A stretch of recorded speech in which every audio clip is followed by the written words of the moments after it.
If you like the video, make sure to like, subscribe, and comment for more videos like this. People, what are the absolute scariest paranormal or demonic encounters and stories you've experienced in your life that still give you nightmares? The thing that lives with me. So one day in the middle of the night I fell asleep. I don't get much sleep because of the dogs that won't stop barking. I had a nightmare about something watching me sleep, so I woke up and saw this thing running into the bathroom. I yelled and woke up my husband. He asked what happened, and I explained to him.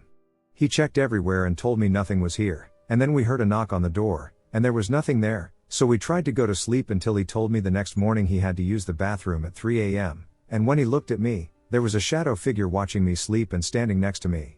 We are now trying to find a new home. Grandma said the same thing. Growing up, I was never really close to my grandmother. My dad would make me and my two brothers call her during Christmas, Mother's Day, and her birthday, the usual stuff. With that being said, I never really knew much about my grandmother. When I was about 18, she passed away. My family and I drove to her town to attend her funeral, which was a 10-hour drive. We decided to stay in her apartment since there would be no one there, and we would have to sort through her stuff anyway. One of the nights staying in my grandmother's apartment, I had an awful experience sleeping. I woke up in the middle of the night, with a strange white figure glowing next to my bed. I felt as if the figure was pulling the air out of my lungs, and I could not breathe. There was an extremely high-pitched screeching in my ears. It felt as if the presence was trying to take out my soul. I never told anyone about this experience because I felt no one would believe me and that people may judge me. Fast forward to about 5 years later. I was having dinner at my house with my aunt, who is that same grandmother's daughter. I turned on a ghost hunting TV show on the television, and my aunt really wasn't feeling it. She asked me why people watch this type of stuff and that it gives her the creeps. I decided now might be a good time to tell her the story about my night in my grandmother's apartment. I never told my aunt the location or when it happened, just that I woke up with a presence near my bed and that I felt it was stealing my soul. She just shook her head and told me how my grandmother used to tell her the same exact story. Tall, shadowy man giving me nightmares. This might sound absolutely insane, but when I was younger, I used to have nightmares almost every night at my dad's apartment, and I would run to my dad a lot of nights and cry and ask to go to my mom's. I didn't know this until recently, but one night he saw it over me, this tall, skinny thing, tall enough to be like leaning over me while sleeping, and he was doing something with his fingers. He could see energy or something coming from them and going to my head, most likely giving me the dreams. It was kind of like a shadow, but it wasn't, it was definitely standing there. He said something to it, and it just disappeared, not out of thin air, it just went away into the darkness or something. There was also this feeling I would get a lot of nights where my walls would get further and further away, and I would kind of feel like I'm shrinking, but it's impossible to describe the feeling. I've had mental issues ever since then, and it's gotten worse. If anyone has had an experience like this, please tell me. So I have a little sister who is 3 years old and always spends time downstairs. She is allowed up and downstairs. I live in a house with 4 bedrooms, 1 bathroom, a kitchen, and a living room. My sister never liked going upstairs for reasons unknown until last year. It was March 18th, and my sister had learned to form pretty good sentences, like "How are you?" and "Please, can I have something?"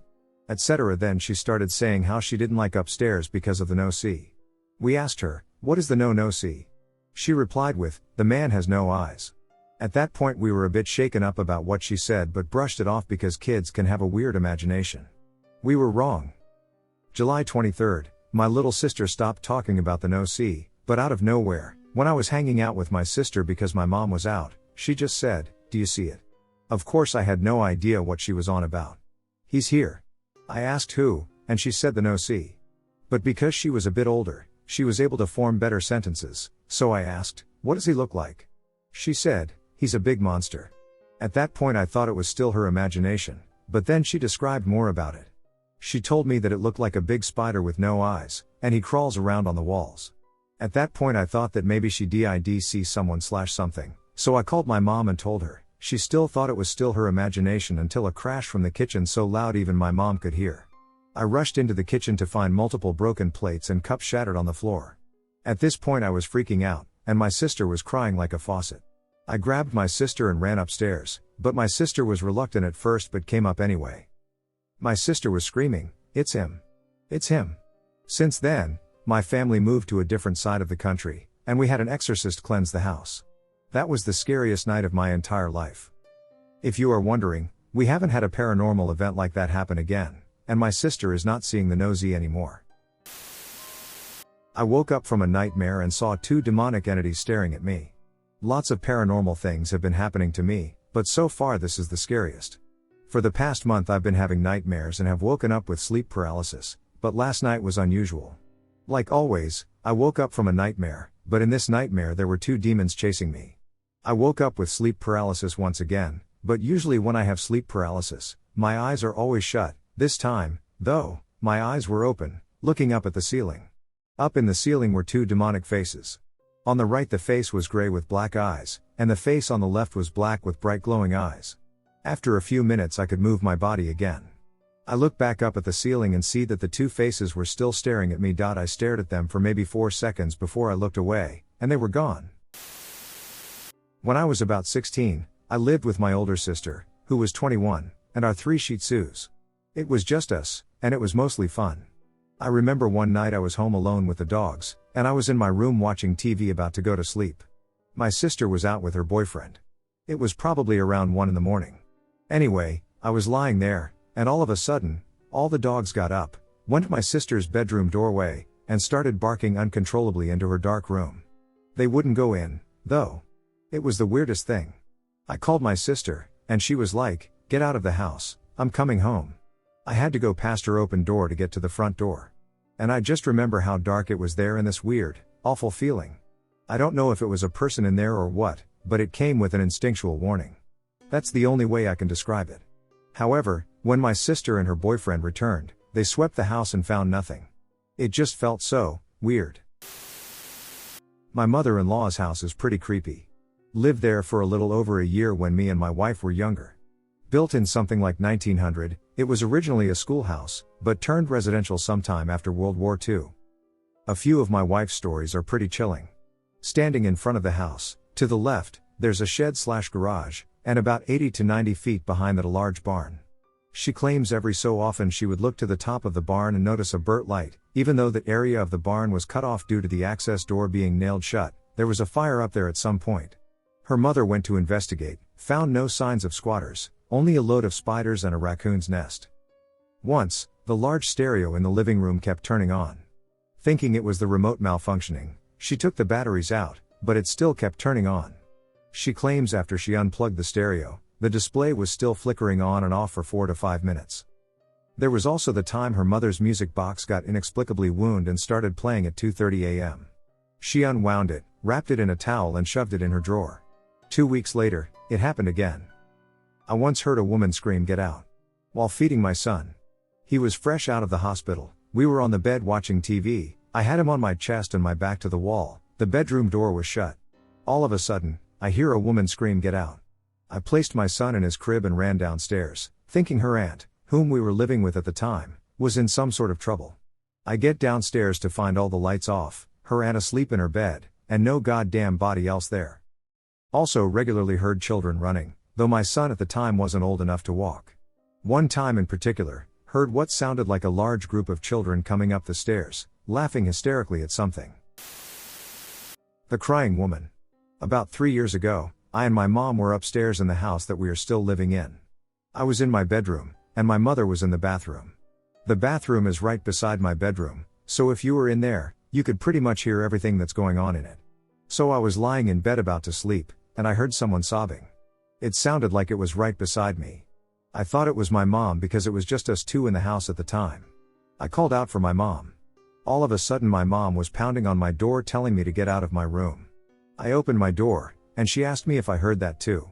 I told her that I thought it was her, and she told me that she thought it was me. When we both began to realize that it was neither of us, we ran downstairs. To this day we don't know what it was. It sounded like a woman sobbing. It was like she was inconsolable. We think it was coming from my closet because it's right beside my bed and on the side where the bathroom is.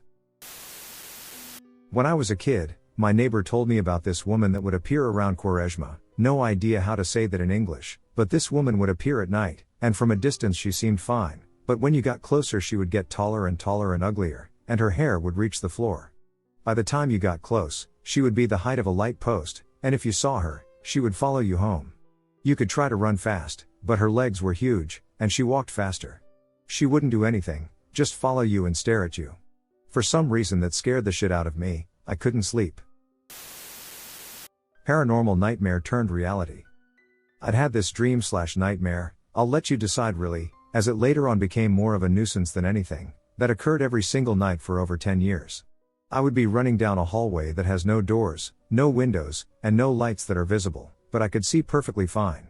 I knew there was something chasing me, but the hallway never ended. I was just running, and running, and running. I never got tired, but I never stopped running. A couple of months back, the dream ended. What I mean is the walls of the hallways completely fell down, and the path I was running on ended up being like a moving track, so I was always in place, feeling like I was running. I fell to the ground and was able to flip over and finally see what had been chasing me all of this time. The figure was completely pitch black but had a shine to it. Its body was very thin, like a 2x4 piece of wood, but round and at least 7 feet tall. Its head was like siren head but up and down, not side to side. It had 9 arms with claws for fingers about 7 inches long or so. Its legs and arms were much inferior to its torso. As I was crawling backwards away from it, it reached out and tried to grab me. I woke up the second its claw touched my foot, and I woke up with a medium-depth cut on my foot right where it tried to get me. Before sleeping, I hadn't had this cut and have no memory of dropping anything that would have cut my foot at all. To wrap things up, I work graveyards at a hotel, 10 p.m. to 8 a.m. I was talking to a nice couple who had come in to explore the property, and they hadn't wanted to go back to their room yet. We happened to be on the topic of the paranormal in our hotel. It was about 2:30 in the morning, and I looked behind them, and I saw that same exact thing from my dream walking in an area on the hotel property. Out loud I say, "What in the hell? There's no way." The guests turn their heads, and right as it's fading away, they see it as well, not as clearly as I did, but they saw it. Neither of us could explain it, and we basically just ended the conversation at that. They went back to their room, and I went back to work, furiously checking the cameras to find any more things like that which I'd just seen, but there was no more activity that night. This happened in my early 20s, and to this day, I can't fully explain it. It started with a disturbing dream my mom had the night before.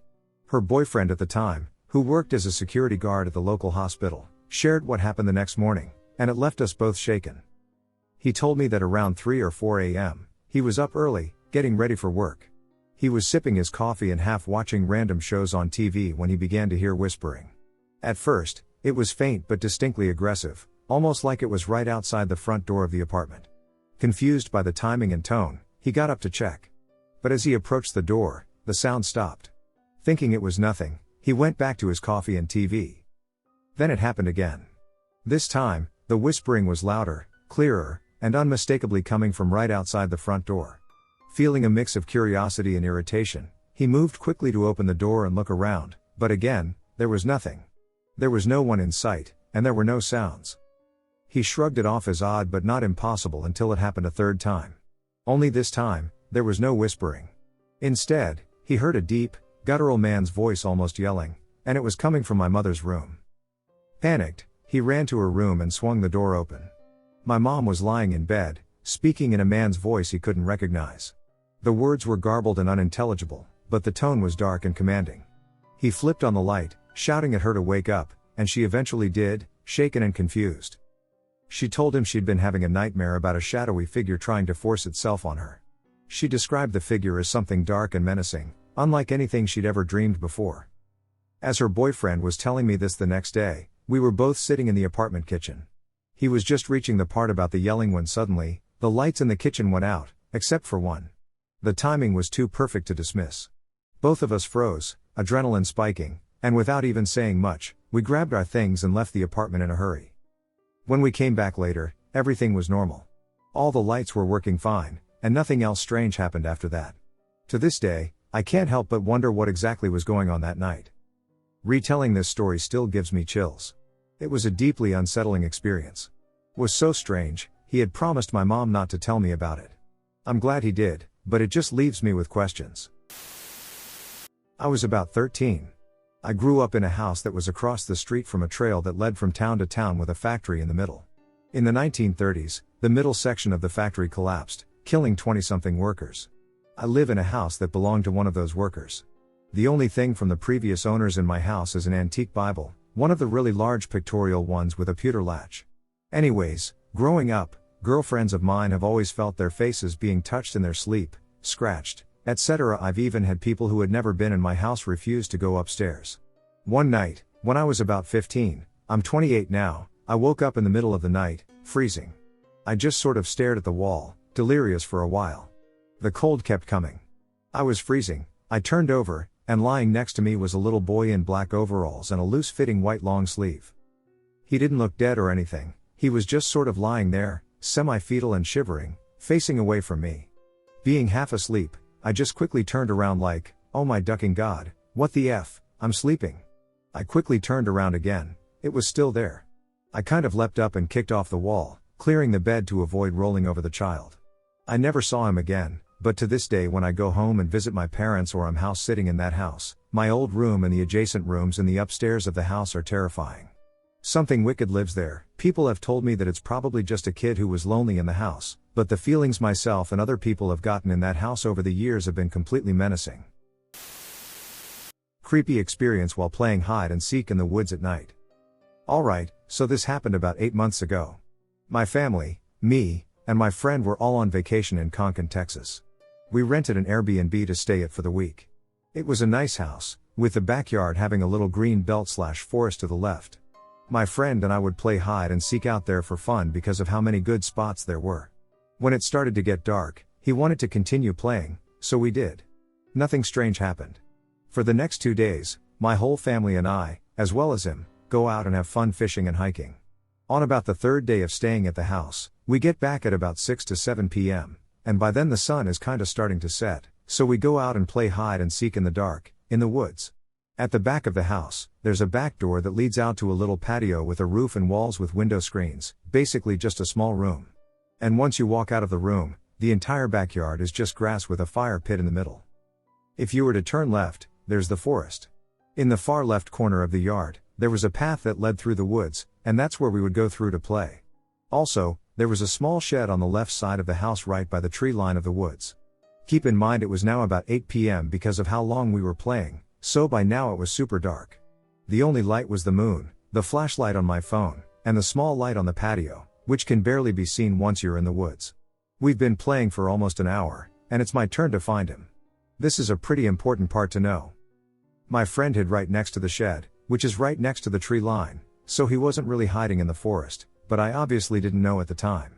So as I'm walking straight through the forest, the path didn't really have any turns, I decide to start recording on my phone, and I start to kind of give up after looking for him for about 2 minutes, so I call his name. Javi. It's silent for about 3 seconds when out of nowhere I hear some high-pitched screech from about 40 feet away a little bit to my right. At first I thought it was him, so I started walking towards the noise, waiting for him to jump out at me. I was about in the middle of the woods, and the noise 100% came from in front of me, not behind me, where my friend was hiding by the shed. So whatever made that noise wasn't him. After a few seconds I say his name again. Javi? The same noise again but in a higher pitch. I try and laugh it off, creeped out, so I yell his name once again, and whatever was making the noise responds with a howling type of noise, but it sounded closer to me. I immediately sprint out of there, sounding like a little nerd while running. Bro, stop, this isn't funny. When I get back to the backyard, I shine my flashlight near the shed because he was breaking sticks, and then he jumps out to scare me. I asked him if it was him making the noise and if he heard it too, and he replied saying, I thought that was you. Woke up suddenly last night, terrified. Last night was one of the scariest nights of my life. Fell asleep around 1 a.m. I wake up out of a dead sleep, I don't even know how much later, to aggressive banging on the window behind our head. I legit woke up mid-ducking bang. I didn't want to wake my husband because he was up late with our daughter, she had a stomachache. So I just lay there and waited. Several seconds later, there are several knocks on the front door. I nudged my husband, but he didn't make an attempt to come back to the land of consciousness. I lay there for what felt like a good 2 hours, just waiting for something to happen. I didn't hear the doorknob move, a very loud thing. I would have heard plainly if someone tried, or any more noise after that. Needless to say, I am now ducking terrified. Probably worth mentioning that we live in a trailer park, and our house is not the first one on either road, nor should it be anyone's first choice for a crime. Should also mention that I stayed in bed because the living room is right next to our room, and the curtains and blinds were both up, so whoever was outside could have seen me, and I did not want them to. I was more than ready to jump out of bed and defend my family if the need arose, but I wasn't going to let them know how many or who was inside. Car was also in the driveway. Demonic nightmares. Lately, I've been having some nightmares, and I'm not sure if I should be worried. The first nightmare happened a few months ago. I dreamt that I was looking at myself from above, lying in bed, screaming like a demon to leave me alone and get out of me. Then I woke up in the exact same position. I was seeing myself in the nightmare at exactly 3 a.m. The second nightmare was 2 days ago, and it messed with me even more. I dreamt that a family member tried to poison me, and when I looked in the mirror after they did it, I was covered in sores, pale, and had purple lips. At first, they said in the dream they'd never do that, but then they started laughing, this creepy, demonic laugh, and their face changed. Out of nowhere, a cross appeared around my neck, and they started laughing and mocking me, saying they had already prepared my coffin. At that moment, I grabbed the cross and held it close to my chest, closed my eyes, and then woke up, again at 3 a.m. After I woke up, I heard knocking sounds coming from the wall in my room for about an hour. Since that last dream, I've been wearing a necklace with a little cross on it. Since then, I've had this constant feeling of unease, like something's not right, and it's always there, lurking in the back of my mind. Also, every night my dog randomly starts barking in the hallway near my bedroom door, staring at the front door of the house like someone's there, but there's no one. Sometimes he comes into my room, starts staring at the mirror or at random spots, barking and growling, and it's difficult to calm him down. Could these nightmares mean something? I keep dreaming about demons and waking up around the same time at night. A doll my grandma had hanging on her wall gave everyone nightmares. When I was about 7, my aunt gave both me and my sister lovely dolls. They were like infant-sized. My sister's doll had blonde, curly hair tied up, blue eyes, and a white dress with different colored hearts. Well, she was scared of it. I think dolls just freaked her out in general. So my grandma kept it and for some reason hung it on her wall. I've always wondered why she did that. I never got to ask her, so if anyone knows, why do some people do that? She really just hung the doll by the dress with a nail above her bed. I just thought it was something to do with a Mexican superstition. It wasn't like she had a ton of dolls everywhere, it was just this one doll. Well, we all had to sleep with it just hanging there because it was a one-bedroom house. Then within a couple of days we all started having nightmares about the doll trying to kill or harm us. My sister and I slept on the floor, and she woke me up and said the doll was calling my name, not hers, mine. I told her to shut up because I thought she was trying to scare me. Then she started crying and said, "No, I'm serious, please." I drowned her out and fell back asleep. I had a dream that I was alone in my school cafeteria and a little girl was singing the ABCs, and I just knew she was under the vending machine. I walked to it, and then my ankle got sliced when I got to the vending machine. I fell and couldn't walk. Our cafeteria had a stage, and I looked up, and she, the doll, was peeking her head through the curtain, laughing at me. Then I woke up. Another day, I overheard my mom and aunt talking about their dreams they had of the doll, and they all included just them and me. Like I was the only one, including themselves, who was in the dream. My mom said she and I were running from the house. That we both jumped in the car and she saw the shadow of the doll next to the car window. That I kept telling her to let the doll in, and she wouldn't, so I started biting her. Then my aunt said the doll and I were sitting on the couch, and I was acting and dressed weird. She said I was dressed like an old-time little girl's clothes and that when I talked, she never saw my mouth move, but the doll was talking in my voice. She had a bad vibe, and once we realized that she felt a bad vibe, we attacked her. As for my grandma, she refused to take the doll down. I kept having nightmares of the doll, and so did everyone else. Then finally, like anyone else would do, I took the doll and took its eyes out because I thought if she couldn't see us anymore, it would stop.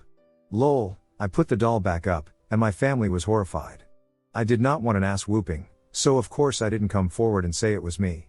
My family was sure the doll was cursed and blessed the house. The doll was gone the next trash day. For a week straight, my grandma prayed to us in Spanish and threw holy water the moment you walked through the door. Then one day, my sister and I were playing, and she's like, "You have to be happy now because grandma's doll wanted you sad." And all I told her was to shut up. Hi everyone, I wanted to share a nightmare I had some time ago. I'm terrified I'll have it again. I can't shake the feeling that there's something more to it. Here's what happened. I was walking down a dodgy street, trying to find my way back home. The only light came from some dim, yellow street lamps. Then, a taxi appeared out of nowhere, and I flagged it down. The moment I sat down, something felt wrong. The air in the car was heavy, like I was trapped in a suffocating box. The driver was an older man. He was extremely skinny, with sickly yellow skin, sunken eyes, and a terrifying, creepy smile. He barely had any hair, and what was left was thin, white, and uneven, hanging in messy clumps around his head. When he asked, "Where are we going?" chills ran down my spine. His voice was disgusting, almost inhuman. I gave him my address, but instead of taking the normal route, he turned down strange streets, speeding up as he drove. I started panicking and tried to open the doors, but he had locked them all. I started screaming, "Let me out. This is where I should be getting off, my family's waiting for me, please." But he would just stare at me through the rearview mirror with a terrifying face, grinning at me with a smile that made me want to vomit. Eventually, the car stopped. We were in an empty parking lot, surrounded by nothing. This creature didn't say a word. Somehow, I managed to free myself, bursting out of the taxi and running as fast as I could. But then I saw him running behind me, though he wasn't human anymore. His body had transformed into a 10-foot tall, emaciated creature with the skin color of rotten skin. His grin stretched too wide, splitting his face unnaturally. All his limbs were grotesquely broken and twisted, with raw muscles and pieces of skin exposed. He was crawling towards me at an inhuman speed, faster than I could run. His eyes. God, his eyes. Those deep, dark pits were locked on me. Then he caught me, his claw-like hands gripping me so hard as he rose into the air, flying with me into the sky. I could feel my body going limp. I was paralyzed with terror as he leaned close to my face and said, "You'll never escape me. This is the second time you've dreamed of me. The third time. You won't wake up." That's when it hit me, I had dreamt of this terrifying man before. It wasn't just a nightmare. This was the same creature, and I hadn't remembered until then. Then in real life, as I was in bed, I started to feel his breath on my face. It was so real, as if he was inches away. I knew it was a dream, but for a moment, I thought it was actually happening, so I was trapped between waking up or not. Both scenarios seemed terrifying. I tried to wake myself up, desperately struggling to move, but I was frozen. Finally, I broke free and woke up. I couldn't sleep for the rest of the night. What if I dream of him a third time? Always trust your gut feeling. Before I go any further with this, I know I have done some pretty stupid things over the years, and I never really believed in the paranormal until this incident happened. So about when my best friend and I were in high school, year 11, to be exact, I was staying over at her place for the weekend after I had finished my work shift. It was around this time that my best friend had an art project that was due soonish, and she didn't feel inspired to help her create something original. Then she came up with the idea to do a freaky photo shoot to see if that would help inspire her to create something, and I ended up being her muse, you could say, and mind you, she is very much into special effects and stuff, as she is a makeup artist in the making. So by the time she was finished with the makeup, you could say I looked like a decaying and walking corpse. We decided to take some photos out in her backyard and then go analyze the pictures. Some got her attention, and some didn't, so then I cleaned myself up, and then we tried again, but this time with an elf-like character. That's when I got the brilliant, not so brilliant, idea that maybe we should go to the nearby lake since there were some awesome places there that would be perfect. Mind you, it was already 11:30 p.m. at night. The first mistake we made was actually going through with that idea at 11:30 p.m. at night, which, well, it was pretty stupid to begin with since with all the terrible things happening around our local area, missing people/animals, murders, etc., that alone should have been a clear indication that we shouldn't be going. That wasn't a thought to us in the slightest. So when my best friend drives us there and parks in the big empty car park, which was another clear indicator that we really shouldn't be there, we just sat in her car for a good few minutes just discussing how the photos should be taken. Then that's when I got a chill down my spine and the sensation that we were being watched from somewhere. That feeling never left, and to this day I can't believe my stupid self had just blatantly ignored that altogether. I wasn't the only one, my best friend also got the exact same feeling I did, and then we proceeded to get out of her car and start taking photos like we discussed. She has fake realistic swords and other weapons, so we were using those as props, and everything was going perfectly fine, besides feeling like we were being watched. What happened next still makes my heart stop, because the place we were at had hiking and biking trails as well as being surrounded by a woodland area, and not to mention a lake just off to our left a good few meters away. What we heard whilst in the middle of taking some more photos was the sound between a strangled and dying animal mixed with a high-pitched human scream, and when I tell you it sounded way too close for comfort, I mean it sounded too close for comfort. That sound lasted for a good, solid minute, just one singular sound with no breath in between it, Then it stopped and went eerily quiet. Way too quiet. Now looking back on it, there was no sound of insects making any noise when we got out of the car, and there was very certainly none after that sound. Which only means that there was a predator or something of the sort nearby. I thought I was just hearing things or thought it possibly was just a native animal of sorts. At this point, my best friend and I were starting to freak out a little bit, because then we heard the sound of sticks on the ground snapping in half to the right of us near one of the hiking trails, which wasn't too far from where we were not that long ago. We tried to not panic and finish the last of the photos. That was a dumb, idiotic idea, I know, but at this point we have made a few so far. I think I was zoning out and focusing on what she wanted me to do, for example, like hold the sword in a swinging position like you were about to slay down a beast. I sensed that my best friend had stopped giving instructions and looked to her to see that she was standing and looking terrified, to say the least. This was our conversation in that moment. Mia. You good? My best friend, slowly come over to me, but whatever you do, don't look behind you. When she said those words, I instinctively and very stupidly looked behind me. To see that standing about a good 10 meters or so from me was a tall, stocky, but lean, black figure that wasn't quite human nor animal from the looks of it, but at first I thought it was a kangaroo. Yes, I forgot to mention we live in Australia, with the way it was carrying itself. A huge kangaroo in this instance. I then wished that I hadn't looked, and now I looked back at my best friend and now realized we needed to leave immediately. Because whatever the hell that thing behind me was, it definitely wasn't friendly at all. But we couldn't just bolt off back to the car, as that would definitely cause the thing to chase us down, and it definitely would catch up with no trouble at all, so we had to, as calmly as possible, pick up our belongings and slowly go back to the car. But since I didn't know what hell we were dealing with, I didn't want to keep my back to it, as that would have been very, very stupid, and I wanted to make sure it was still there. Thankfully it was, but as soon as we got to her car and quickly got in, making sure the doors were locked, I looked out the windshield and saw that it was no longer there. We quickly hightailed it out of there, and once back on the road, I then looked in the side mirror on my side of her car and saw the figure standing motionless in the middle of the road watching us leave. That's when I and my best friend finally could process what just happened. Then just before we got to the main road again, there was an actual kangaroo standing in the middle of the road, which freaked us out more, but we didn't have a car accident from it, and then the car horn was beeped, the kangaroo went on its way, and so did we. Once back at her place, we quickly got inside and locked the doors, shut any open windows, and locked them, as well as closed the curtains. The rest of the night and early morning we could hear scratching and tapping on the windows, which we ignored and decided to go to bed. Needless to say, always trust your gut feeling, or you may not live long enough to tell the tale. Growing up, my little brother and I shared everything. We shared a room, a console, and even a cell phone for a few years. Never thought we would share the same nightmare. This was way back in 2013. I remember it because I was excited to see Iron Man 3. The movie sucked, but it was fun seeing all the different suits.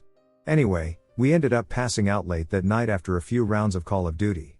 This is when I had one of the scariest nightmares of my life. I remember being in my bed and just lying there, not being able to move. My chest felt heavy, and my head was turned towards my little brother's bed. All I could see was this figure creeping over my little brother's sleeping body. It was tall and thin and completely cloaked in a Grim Reaper-type robe. Its back was facing me, and I could hear this thing breathing while it reached its shadowy clawed hand toward my little brother's face. I tried screaming, but nothing came out. It reaches out and picks him up while he's still asleep. I try to move, but it feels like there's an elephant on my chest. This thing straightens its back while it stands up, holding my brother in its arms. It turns to face me, and its face was... well, it was and wasn't there. Its face was this constantly moving shadow that looked like a silk cloth with frayed edges. The edges looked like a flickering flame, but there was no light. It stared down at me and whispered something I didn't hear. Tears are streaming down my cheeks while this thing turns and walks into the wall, vanishing from sight while still holding my brother. I'm trying with everything I have to stand up, but it feels like all the energy was sucked out of me. I close my eyes, and then I wake up. I was sweating everywhere and stood up immediately. I look at my brother's bed, and he's still asleep. I start pacing around and popping my knuckles, thinking about what the hell I just dreamt about. I wipe my sweaty hands on my boxers and grab my towel to take a shower. Before I head to the bathroom, my brother sits up and just looks at me. I looked back at him and said, "Hey man. Glad you're okay. I just had the most ducked up dream about you." He looked at me with an exhausted expression and said, "I had a ducked up dream too. Some monster thing kidnapped me, and I couldn't move. You didn't do anything but cry and go back to sleep." I stood there in shock. Did he and I have the same dream? I asked him, did the monster look like the Grim Reaper with a weird shadow face? I swear it looked like he just shit his pants when I said this. He nods and says, yeah. Did you see it too? I nodded and told him about my dream. We both had the same dream with the same details, just from different points of view. We still have no clue how we were able to share a dream or what that sinister shadow figure was. I still think about that dream, and I can still remember it's void of a face. My brother and I felt as though our childhood home was haunted. We both felt this way but never spoke about it until we were much older. My experiences were that I was constantly terrified. I couldn't sleep at night, and I would hide under the covers, dripping sweat and terrified. I would wake up in the middle of the night with my lights on, or my closet light would be on when I knew I had turned it off. Other times it would be extremely dark in the house when we got home, and when I went to turn my lights on, they wouldn't turn on. So I would have to be in my room in the dark, and it would really terrify me. I just had the general feeling of terror/unease. Even my brother admitted he was uncomfortable being in my room, especially my closet. My brother saw an apparition on the balcony one night. He was coming home past curfew from a night out in high school. He thought he saw our mother in her nightgown on the balcony staring at him. I know a ghost in a nightgown is so cliché, he thought, all great, I got caught. But our mom never said anything to him. He asked if she was on the balcony and told him that she was asleep. Anyways, to this day I still have nightmares about this house. Almost daily I dream about it, especially my room/closet. What does this mean? I sometimes think about contacting the current owners to see if they have had similar experiences, but I also don't want to scare them. Ouija board moved. I'm going to begin by stating that I no longer believe in Ouija boards and their connection to anything paranormal, having researched the science behind them, which involves your subconscious and electromagnetic interactions, as well as the blindfold test. However, there was a time in my life, late high school, 2014 or 2015-ish, that I became obsessed with using a Ouija board. I felt like I was truly contacting the dead. There was this one instance that still freaks me out a little, and I'm still really confused because I have all this evidence of why Ouija boards don't really work, but this one time is unexplainable. One day after school I went to the park with 4 or 5 of my close guy friends. We sat down in the grass, used the board, and spoke to a spirit that called themselves Pan, which freaked one of my friends out because he'd watched a documentary about Pan and the devil the night before, but I didn't really know the mythology behind it. But either way we decided to say goodbye, close the board, and move somewhere else. I don't know if this is related at all to the next part. It started to rain a little, so we went to a pavilion in the park. The table was a metal park table that had holes so you could see the floor. This is important. We started oh-oh-ing again, and the planchette started moving around crazily all over the board and then began moving backwards down the alphabet, which I knew was a bad sign, but I honestly didn't take it too seriously. I felt invincible. I pointed it out to my friends that this was a bad sign and decided to close it. This is the weird part. One of my friends then said, "Guys, the board is moving," and I looked down and realized the board actually was spinning beneath the planchette slowly in a clockwise formation. I don't know if I'm describing this well, but there's absolutely no way any of us were moving the board because we each had one hand holding down the planchette in the middle of the board, and we could see through the table, and there was no one moving it from underneath. WTF. The literal board itself was moving. I closed the board, said goodbye, told the spirit to go back to where it came from and to leave us alone, etc. We moved on and talked about how freaky it was. After I went home, I saged the board in my room and ended up staying up all night out of fear and skipping school the next day. So I've thought a lot about it, and most of me wants to believe that there's some explanation or that it really didn't happen, which is crazy because I saw it with my own eyes.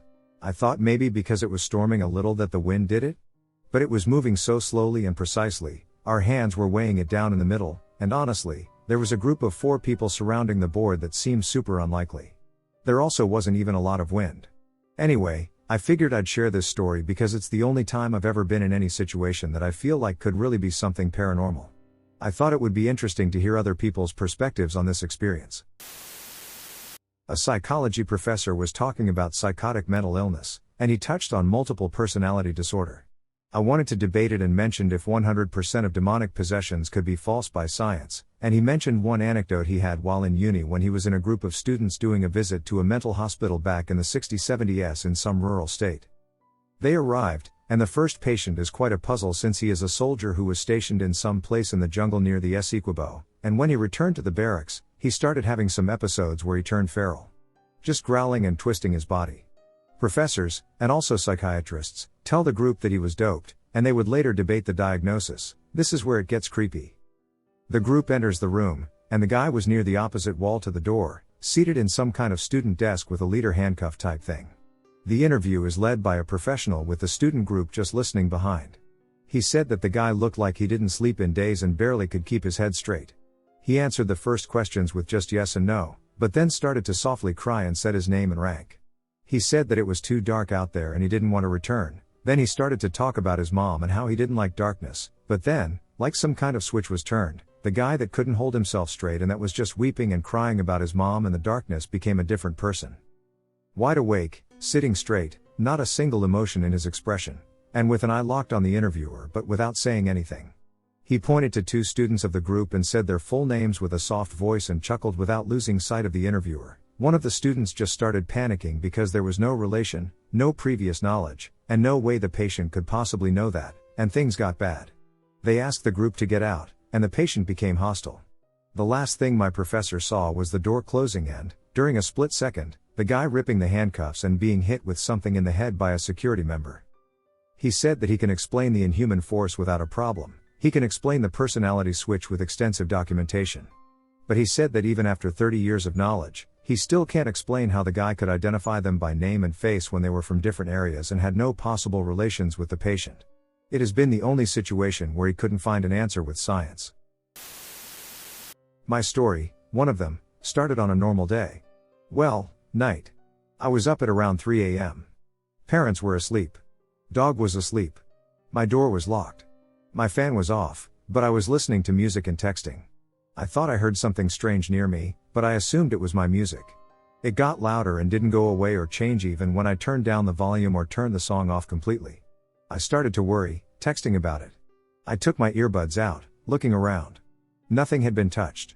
I pulled my blanket up to my chin, hearing a whispering in my ear. I was getting scared. My friends told me to scream to alert my family, but I couldn't make any sound. I saw a shadowy figure move. I ignored it, trying so hard to convince myself it was my imagination. Then, out of nowhere, the whispering was extremely loud, and my sheets were yanked off of me almost completely. I didn't move. I was too scared. After building up enough confidence, I got some stuff and slept on the couch. I live in a neighborhood mostly full of elders, so it frightens me thinking about that night. Alabama Ghost House. So for a long time I have been wanting to bring awareness to this house for a long time. And today is the day I tell everyone about the house above hell. So there is a house here in Alabama that I believe is the worst home to own here due to the violent activity that takes place there, but as you're expecting, I was one of the unlucky people to experience this. It hasn't been only me that has been through the paranormal activity from this house, but the others that have lived in the home have been affected by the spirits that inhabit the home. I have 3 stories from me, my brother, and my mother. We have all lived in this home before and have since left, but the memories that the spirits have given us have never left us. These will go in the order that I showed earlier, and these stories are our most violent or our most active experiences with the many spirits that inhabit the home. I will not call the spirits by name, as I do not know their names, but I will also do it to respect them, as though the name I gave the house is very accurate. They are not all bad. These stories will have a sort of theme to them, as the spirits seem to like the top floor of the house more than the bottom floor. But the bottom floor was also where the most violent spirits were, so I understand why most would stay clear of them. But for you who want a story for the spirits downstairs, don't worry because my brother had an encounter with one I'm sure you'll all love to hear. Story 1. Tall man. It was late at night, and I just finished cleaning up in the restroom. I was sleeping in the first bedroom closest to the stairs, and I was closest to the only restroom upstairs, so it was convenient for someone like me whose bladder is active at night. I turned to my door and turned the knob, but it didn't open, which was strange because the door didn't lock. There was only a small old-timey keyhole that if you looked through, you'd be able to see into the room. Naturally, I looked through the keyhole to see what was blocking the door, but I didn't see anything, just the room and nothing in front of the door. I push on the door, and it opens, and I immediately freeze. I'm overwhelmed with emotions as I stare into the corner next to the closet. Standing there is a man, dressed in all black and lacking a face, just a black void. As I stare at him, I start to cry, and my knees shake as they start to become weak, and when I blink, he's gone, and I fall to my knees crying. The emotions were the most I experienced in my entire life, and to this day I wonder why I was filled with such grief, who he was, and why he showed himself to me in such a way. Story 2. Little boy in the vent. My brother slept in the second furthest room, and it was one of the smallest in the house. This room has small vents close to the door that haven't worked since the home was owned by my aunt. One night my brother was awakened by sounds of knocking and whispering coming from the vents, which went on for a couple of minutes before he saw a pair of eyes staring at him from the vent. He described a feeling of understanding and felt bad before it disappeared, and he soon went to sleep. This happened for multiple nights before we moved out. Story 3. The Woman of the House. This spirit is one of the more violent spirits, and while this story doesn't show it, you should never approach her without permission, as it is disrespectful, and my brother learned why, but this isn't that story, that is the next one. This story happened in the master bedroom of the house and happened to my mother. It was late at night, and we had just moved in, and my mother just woke up from hearing a noise. When she opened her eyes, she saw a lady in a dress, and the bed felt like it was covered in water. She was too afraid to move, and it took what felt like an hour for the spirit to disappear and the feeling to fade. When we asked my aunt about this spirit, she said that she was happy to have some new company. Bonus story. Making her mad. This happened a few years ago when my aunt still lived in the home. This is the time we made the woman of the house mad. My brother was playing on the Xbox 360 in the living room that we hooked up when we moved in, and while he was playing, he looked over and saw a figure. Thinking it was our mother, he walked towards it. He looked up and saw her. Backing away, he curled up in a ball and started crying, feeling like he was being crushed. He started to scream for our aunt. When I and she got down there, she was gone, and he was left there shaking and crying. Other times we have made her mad, which has left us with scratch marks and bruises, as well as having trouble sleeping and nightmares, but I'm unsure if the nightmares are because of her or not.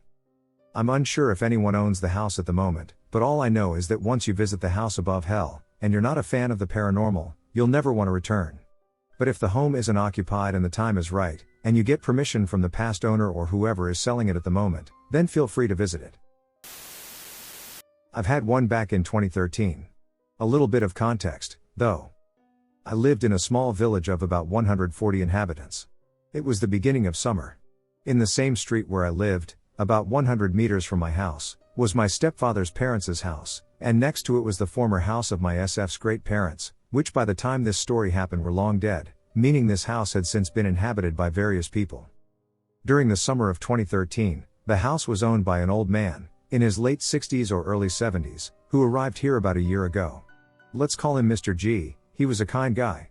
Anyway, during the summers he would go back to Croatia to visit his family. As such, he asked my family, who he became good friends with, to watch his house while he was gone. So I would spend my time at his house watching over it. This house was pretty nice, but I always felt weird at night. There was a sense that something was not quite right. But I used to not think too much of it. One night, I was about to go back home, but before leaving, I had to go to the bathroom. Now, there were 3 bathrooms in this house. One on the first floor and 2 on the second floor. The first one had spiders in it, and my arachnophobic ass wasn't about to take a shit in it, so I decided to go upstairs. The second floor was composed of 4 rooms, 2 bathrooms, and 2 toilets, divided as such, 1 room, 1 toilet, 1 bathroom, and another room on each side of the floor. I used the toilet on the left side because the one on the right lacked light. The doors were open, which gave off a bit of a creepy vibe as it was pitch black, but anyway, I go to the bathroom, close the door, and do my business. As I opened the door, though, right across from me, in the other toilets, I saw a face, as if it was put on the toilet, like a decapitated face of a woman, smiling. I'm scared to death, so I live in a hurry. I left my computer there, I didn't even switch off the lights, I just ran out of there. Now, remember that I said that the house had multiple inhabitants that followed after my stepfather's great-parents' death? Well, before Mr. G arrived, there was a family of 5, a couple and their 2 children, with the third one born not long after they arrived. They were there for about 2 years but left after the death of the mother. From what I understand, the father had a night job, and one night, the mother had a terrible headache but didn't have any medicine on hand. So she went to their neighbors, the parents of my stepfather, for help, as the headache was literally unbearable, only to die on their doorstep from a ruptured aneurysm in the brain. After that, they left, and Mr. G arrived shortly thereafter. Also, my stepfather's great-father died in this house, and, soon after, his great-mother died by jumping in the well at the crossing of the street, 20 meters from the house. Since then, I wonder if I saw the head of the woman who died or my stepfather's great-mother. I've been haunted since I was 5, and it's only getting worse. Hey, I'm Mocha. I'm 16 now, and I've been dealing with something terrifying for as long as I can remember. It started when I was 5, and honestly, I still don't fully understand what's happening. I know some people won't believe me, but I need to share this, maybe someone out there has gone through the same thing. It all began when my mom, who was a single parent at the time, met my stepdad. He was super nice, and eventually, we moved into his house. My stepdad had a daughter who was 8 years older than me, and I shared a room with her, but she wasn't around much because she was already dating and out with friends. The house was old, built in the early 1900s, and I remember feeling creeped out almost immediately. At first, it was just nightmares. I was scared of the dark, so I used to sleep in my stepsister's bed because it was closer to the hallway light. But every time I slept in her bed, I had this awful nightmare where something chased me, trying to hurt me. I was only 5, so I didn't think much of it and just stopped sleeping in her bed. But then the nightmares started happening in my own bed, too. It wasn't every night, but often enough to scare me. I couldn't really explain it to anyone because, honestly, who's going to believe a little kid saying they're haunted? Over time, though, things got weirder. By the time I was 7, we redecorated the room, and I started noticing shadows moving at night and hearing random, old-timey music. I'd wake up in the middle of the night and see shadows standing in the corner or behind the door. One night, I woke up, but instead of being in my room, it felt like I was in my grandparents' old living room. It was completely empty, and even though I knew I was awake, I couldn't see my room at all until I bumped my head on the door. That's when I started to seriously freak out, but I didn't tell anyone because I thought they'd just brush it off. By the time I was around 9, I became convinced that it was the spirit of the old woman who used to live in the house. The only owner before us was a 96-year-old woman who died in a retirement home, and I thought her spirit had stayed behind. I'd see her shadow standing in the corner of the room where my stepsister's bed used to be, or I'd feel something pulling at my feet while I slept. Sometimes, I'd see her standing behind the door, just a silhouette through the glass. I never really saw her face or anything, but I just knew it was her. It got to the point where I got used to her presence. I wasn't exactly comfortable with it, but it became a part of my life. That is, until things got worse. Her presence started to feel more aggressive. She'd move around more, and her shadow looked less human, taller, skinnier, and somehow more threatening. The nightmares became more intense, and I could feel her in other parts of the house, not just my room. I'd hear footsteps on the stairs, like someone was walking around late at night, and the whole house just felt off. This went on until I was 10. That's when I told my aunt about what I was going through, and she convinced my mom to have a priest come and bless the house. After that, everything stopped. For 2 years, no nightmares, no shadows, no weird noises, nothing. It was a huge relief. But then, when I was about 12, my dog died, and everything started up again. I'd see my dog lying on my parents' bed, even though he was gone. Sometimes, I'd hear something eating from his food bowl, even though our other dog was nowhere near it. And once, our kitchen clock, which had been hanging on the wall for years, randomly fell off and rolled all the way to my dog's food bowl. This time, even my parents noticed the weird things happening, but eventually, they just pretended like it wasn't real. They'd say I was imagining things or that I was just overthinking it. Then, when I was 14, I invited a friend over for a sleepover. She believed me when I told her about the haunting because she said she could see spirits. We decided to set up an experiment to see if we could catch anything on camera. We put cameras in the room, and the next morning, we found something. There was a dark shadow lying between us in bed, completely still, like it was dead. The camera stopped recording at 3:30 a.m., but what we saw freaked us both out. I showed the footage to my parents, hoping they'd finally take me seriously, but they made me delete it. I wanted to send it to someone who knew about this stuff, but they wouldn't let me. After that, things went quiet again for a couple of years. I thought maybe it was all over. But 6 months ago, everything started up again, and this time, it's worse.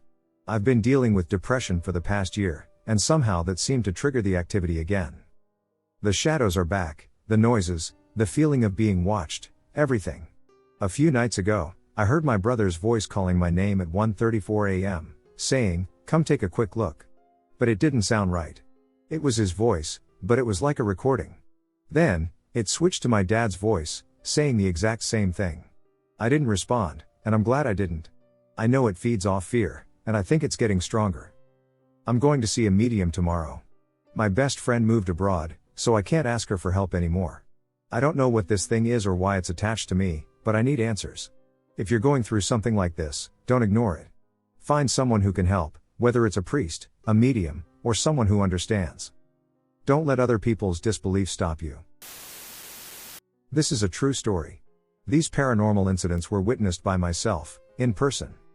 I would like to begin with a little backstory. I was born and grew up in the southernmost part of England. If you do a little research on the internet, you will find that there are many hauntings and paranormal activities happening in the coastal areas of the United Kingdom. When I was a child, I had witnessed many paranormal experiences. From seeing shadow people and feeling ominous presences when parents were absent from the home to hearing voices in the walls, even though we were living in a detached house. However, the more recent experiences changed my life forever. Fast forward many years, I am now living in the Midlands. College has just ended. None of my friends had decided to get summer jobs and were becoming increasingly bored. I suggested we do something that I used to do in my childhood. My childhood home was across the road from a cemetery. At night we would sneak out of the house, jump the wall, and explore the cemetery, daring each other to traverse deeper. My friends thought it was a great idea, and we decided that we would go explore a cemetery this very night. Obviously, we are not the sharpest tools in the shed. There are 4 of us in our group of friends. However, the worst paranormal experience was with a friend who I will name Daniel. Daniel picked me up from home, and we met up with the rest of the group around 11 p.m. They were already waiting at the entrance of the cemetery. I could already see the apprehension in their faces. Maybe this was a bad idea. It most definitely was. We probably spent less than an hour there before we experienced something chilling. We were walking and exploring the cemetery. Our aim was to jump the gate at one end and exit at the other end. I noticed that we were not our usual loud, chatty selves. We were all almost immediately on edge. We all felt the same heightened sensation. However, we continued walking, and jumping at any little movement we would see or imagine. As you all may know, your mind can play tricks on you in the dark. Sometime into the walk, I hear what sounded like a young woman singing or humming. It sent chills down my spine.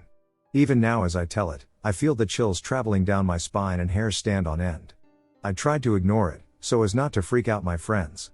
It was too late. Daniel heard it too. He told us to be quiet in a hushed voice. "Do any of you hear that?" he said. By now, we all are hearing this humming, singing sound. One of my friends didn't even say anything.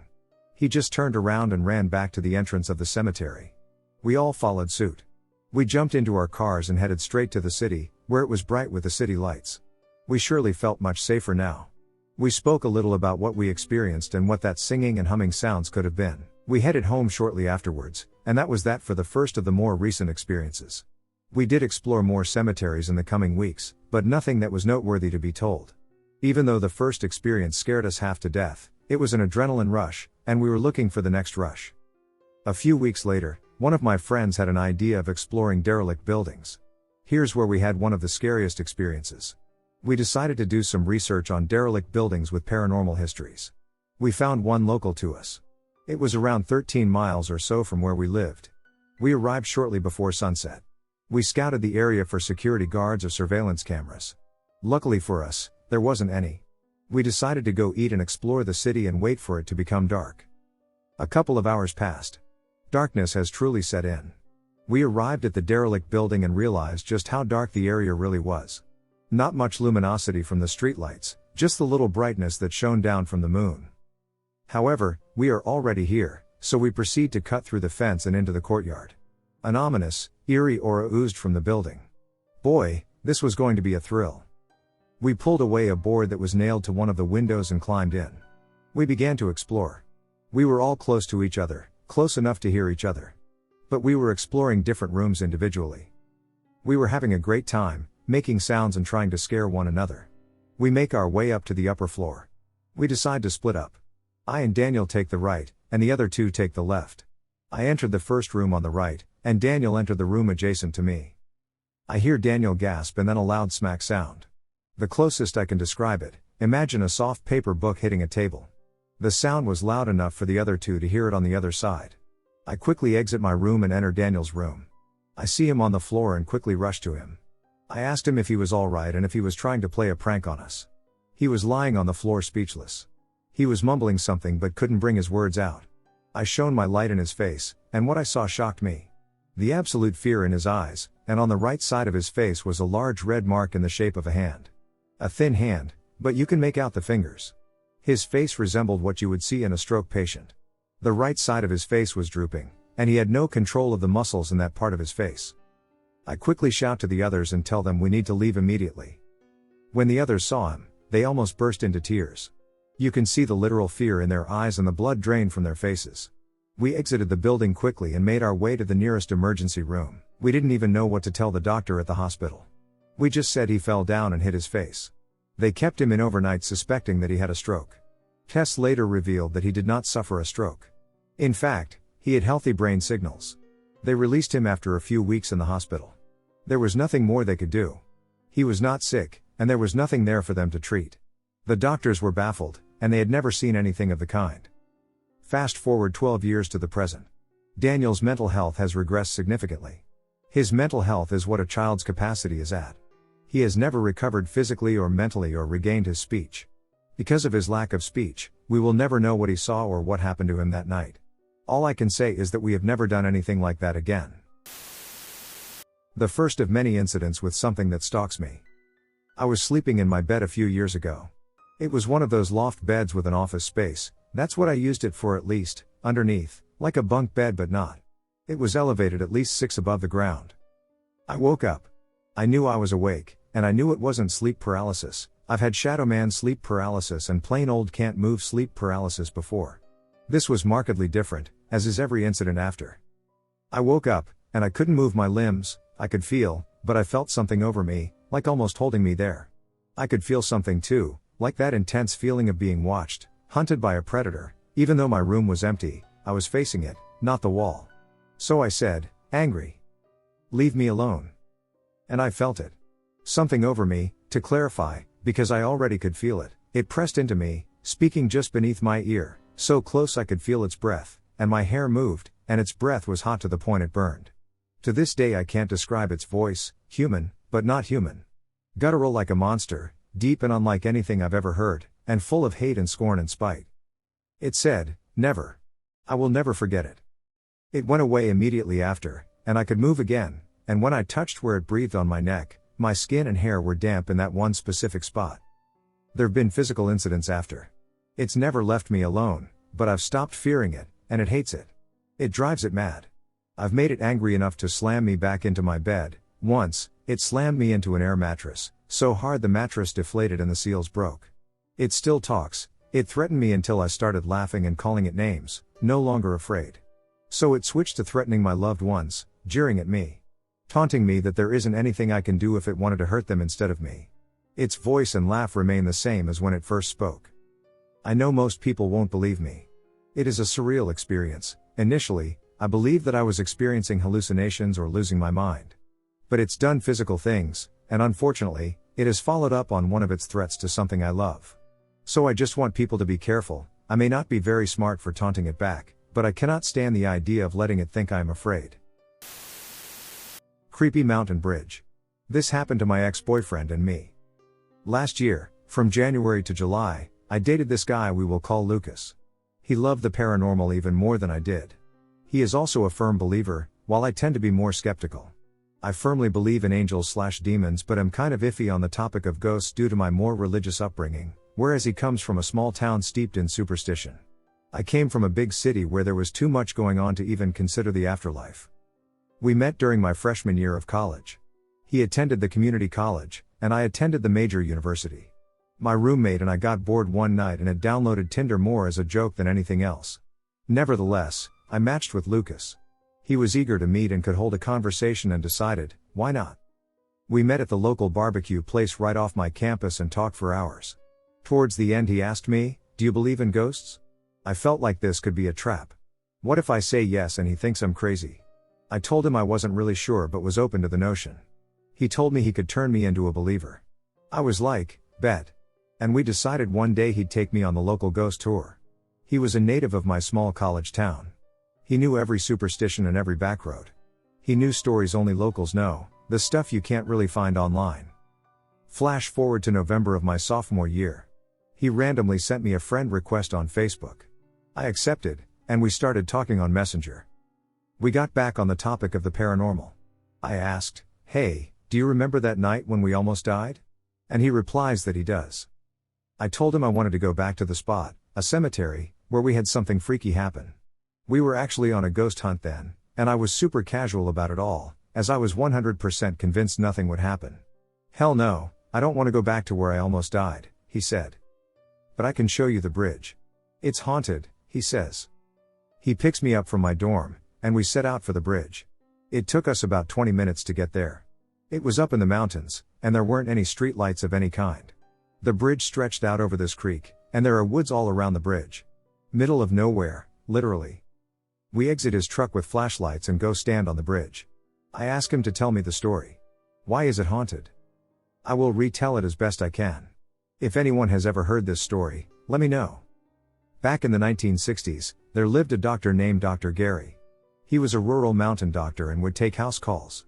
He was headed home one night, and it was later than usual. He was exhausted and overworked. He came down the mountain and was flying towards the bridge. As he was about to cross the bridge, he had a heart attack and lost control of his small car. His car swerved across the bridge, hitting the sides 3 times before flipping over into the creek below.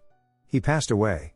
It is said that every night Dr. Gary relives his death and drives across the bridge every night before splashing into the creek.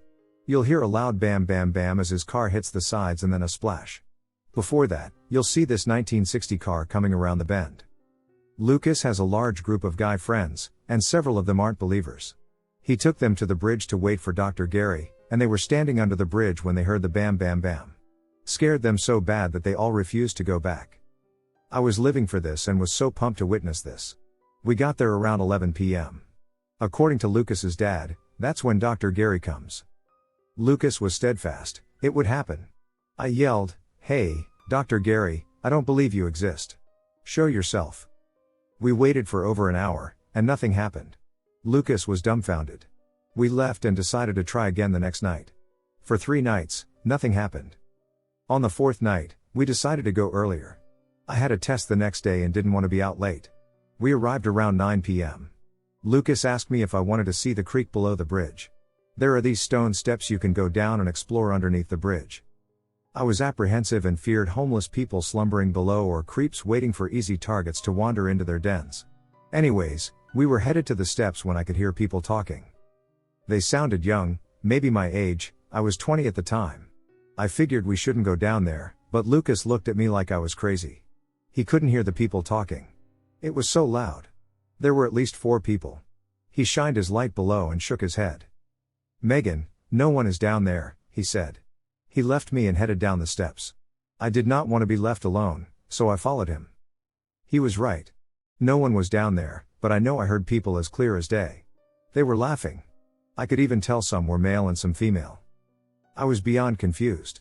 He was explaining to me how he and his friends liked to drink beer underneath the bridge, etc., when we heard a car coming. Because we were in an isolated place, cars didn't pass by much. You could have only 1 or 2 cars pass by in an hour. I was like, oh, there's a car driving above us. When all of a sudden we hear a bam bam bam followed by a splash. It was so intense, the whole bridge was vibrating. I am like, shit. We sprint up the stairs and get back in his truck.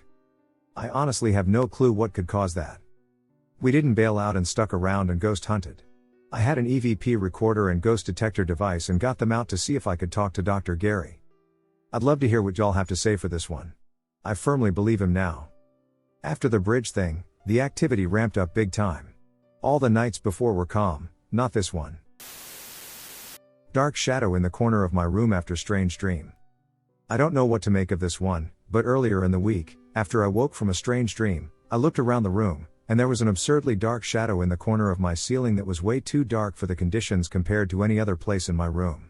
It looked as though there might have been a water stain on the ceiling, or something like that, which would look even darker with the lights off compared to the regular amount of darkness that should have been there. But when I used my phone screen to illuminate the corner and see what it was nothing. The coloration on the ceiling/wall around there was normal and uniform with everything else in the room, and when I turned my screen brightness back down, the dark shadow reappeared.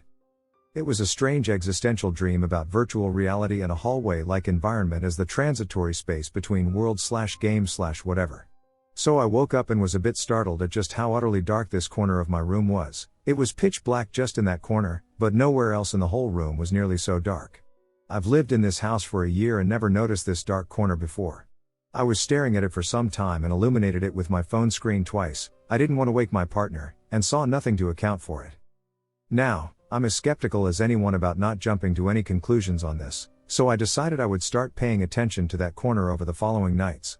Maybe it was always this dark, maybe it was an optical illusion of sorts, like the illusion of a checkerboard pattern and a white square in a shadow that looks darker than a dark square not in a shadow, but they were the same color. The dark shadow was there again on the second night, but then it was gone on the third, fourth, and fifth nights. Every night since, I looked at the same corner, and the darkness of that corner was uniform and consistent with the whole rest of the room without this extra dark thing there. My phone doesn't have a good nighttime camera, so I wasn't going to even attempt taking a picture of it while it was happening. It would have just come out dark and grainy, and when I lit up the corner with my phone, there was nothing at all in that shape that would account for the sudden sharp darkness that was there. The shadow had a very sharp edge to it. It didn't gradually fade into blackness. There was the normal brightness of the walls/ceiling, then a harsh line into a deep dark void, kind of triangular/diamond shaped in the corner. Black figure. The backstory to this takes place in the state I grew up in, West Virginia. I was around 15 or 16 years old. I had a nightmare of a black figure, and when I woke up, I grabbed the Bible and read the whole book of Revelations without realizing it until I had finished it. I just sat at the kitchen table, still drowsy from sleep, and it took me a few moments to realize what I was doing. This black figure was terrifying. It never spoke, and you could never see a face no matter how hard you tried to look. In the dream it was walking around my grandpa's house, and I was following behind it because it felt like I had no choice. It was pointing all around the place, and the world was on fire. It was hot and hard to breathe. It was like I was actually there. It never approached me, but it made sure I knew what was going on, and then before it entered my grandpa's house, I woke up and automatically grabbed the Bible. The thing is, I didn't even believe in God. Fast forward to now, I am 29 years old. I moved to Texas with my fiancée, and my nightmares are terrible. I have never once had good dreams, they are horrific, and I keep them in a journal. This figure has followed me all the way to Texas. At first I just thought it was a dream, but I don't believe it is. There are certain areas of my apartment that give me panic attacks if I have to go near them when it is dark. I know it is watching me. The same black figure that used to be a man at some point, I'm sure, because I can feel it. The black figure isn't human anymore. I tell my fiancé about it, and he believes me, but we don't know what to do. My nightmares are now so bad that I make myself stay awake until my body just can't take it anymore and crashes. Sometimes I am awake, and I catch a glimpse of the black figure. Sometimes I have small panic attacks, and sometimes I wake up gasping for air. I don't know what it is, but I know it started back in West Virginia when I was around 15 to 16 years old. I know it followed me because of the nightmares and seeing it every now and then. It is the same black figure as then. I'm not even sure about what I can do or should do. I am exhausted from lack of sleep and have no energy most of the time. Any advice? Shortly after I was born in 1978, my parents decided to move out of NYC to the suburbs. They figured this would be a better place to raise children. They bought a house in Syosset, New York. The split-level house had 3 bedrooms, a living room, a dining room, a separate kitchen, and a den, which included a fireplace. In addition, there was a partly finished basement with a guest room, a billiard room, and a bar. The unfinished part of the basement included a boiler room/heater and the laundry room, as well as a toilet. We lived in this house until 1986, when my parents realized that living in the city might be better after all. Both my parents, in particular my mother, were deeply unhappy there. I remember my parents fighting and my mother crying. This may be that we were an ethnically diverse family in a largely white, conservative, petty bourgeois town. We always felt like outsiders there. As early as I can remember, I was terrified of the basement. The area by the bar had a particularly dark, ominous feeling to it. I was also terrified of the main level of the house at night and would rarely leave my room after being put to bed.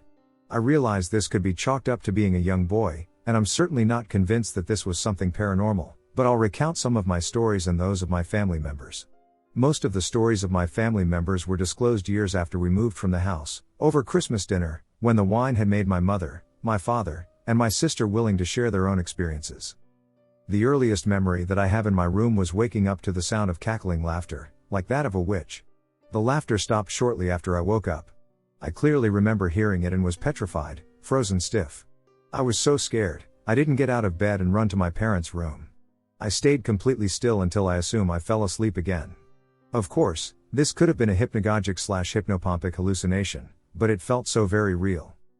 My mother would avoid going down to the basement to the laundry alone. When she was down there, she felt something sinister and menacing watching her, eventually coming up behind her, as if breathing down her neck. I remember several times hearing her race up the stairs and slam the door to the basement shut.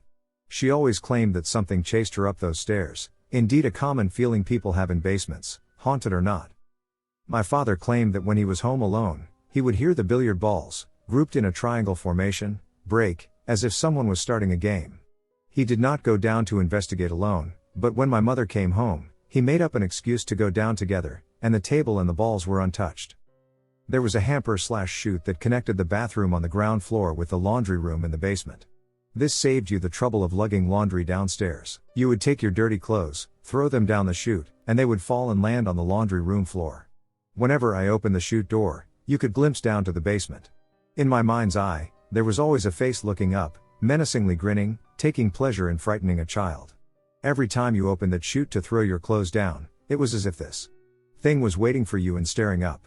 When I disclosed this story to my family over Christmas, some 20 years later, my sister's eyes got wide, and she said, "You felt it too?"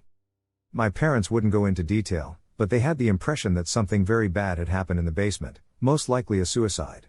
My sister and I pressed them for more information, but they refused and played down anything supernatural.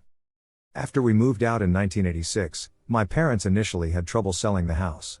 We'd go back to check on it from time to time, rake the leaves, clean out the gutters, etc. The empty house had an even worse feeling. You couldn't close up and get out of there fast enough. Every time we drove away, there was a sense of relief. The house just felt terrible. I realize all of this is circumstantial and most probably not paranormal, so take it as you will. Thanks for letting me share this. A faceless figure in a white hoodie. When I was 12, my family was living in a suburb of Nashville, Tennessee. It was a typical summer morning where I ran downstairs to shove some breakfast in my mouth before running down the street to my friend's house to hang out. As I'm eating breakfast and telling my mom where I was going, she was acting very strange and asking a lot of questions about wanting to know specifically where I was going to be, who I was going to be with, and to call her when I got there. She was never this particular about knowing the specifics of my whereabouts, and I could tell something was bothering her, so I asked why she was acting so weird. She first tries to brush it off, but my mom and I were pretty close, so I kept prodding. She finally shares with me that she just feels off because of a nightmare she had the night before. The details of her dream are below from my mom's perspective. I woke up in our house, and our dog was downstairs whining and scratching at the front door as if she had to go to the bathroom. So I put on my robe, walked downstairs, and opened the front door so Emma, the dog, could go out into the front yard and do her business. As I was standing on the front steps of the house waiting for Emma to finish, I looked down our street and saw a person in a white hoodie and dark jeans walking up the street towards our house. Every time they walked under one of the streetlights, the light would go out, leaving the rest of the street behind them in darkness. I scooped up Emma and went inside. I locked the front door and went upstairs to look out the window to make sure this person kept going past our house. This person just stopped right in the middle of the street in front of our house, looking directly towards the window as if it knew I was there. I couldn't see his face under the hoodie, but I felt so unsettled and unsafe, like it was staring right at me and almost into me. Then I woke up. After my mom shares this story, I just brush it off as a weird dream and reassure her that I will be with my friend and will call her when I get to his house. Fast forward to later that afternoon, my friend and I walked down to the front of our neighborhood where an elementary school is.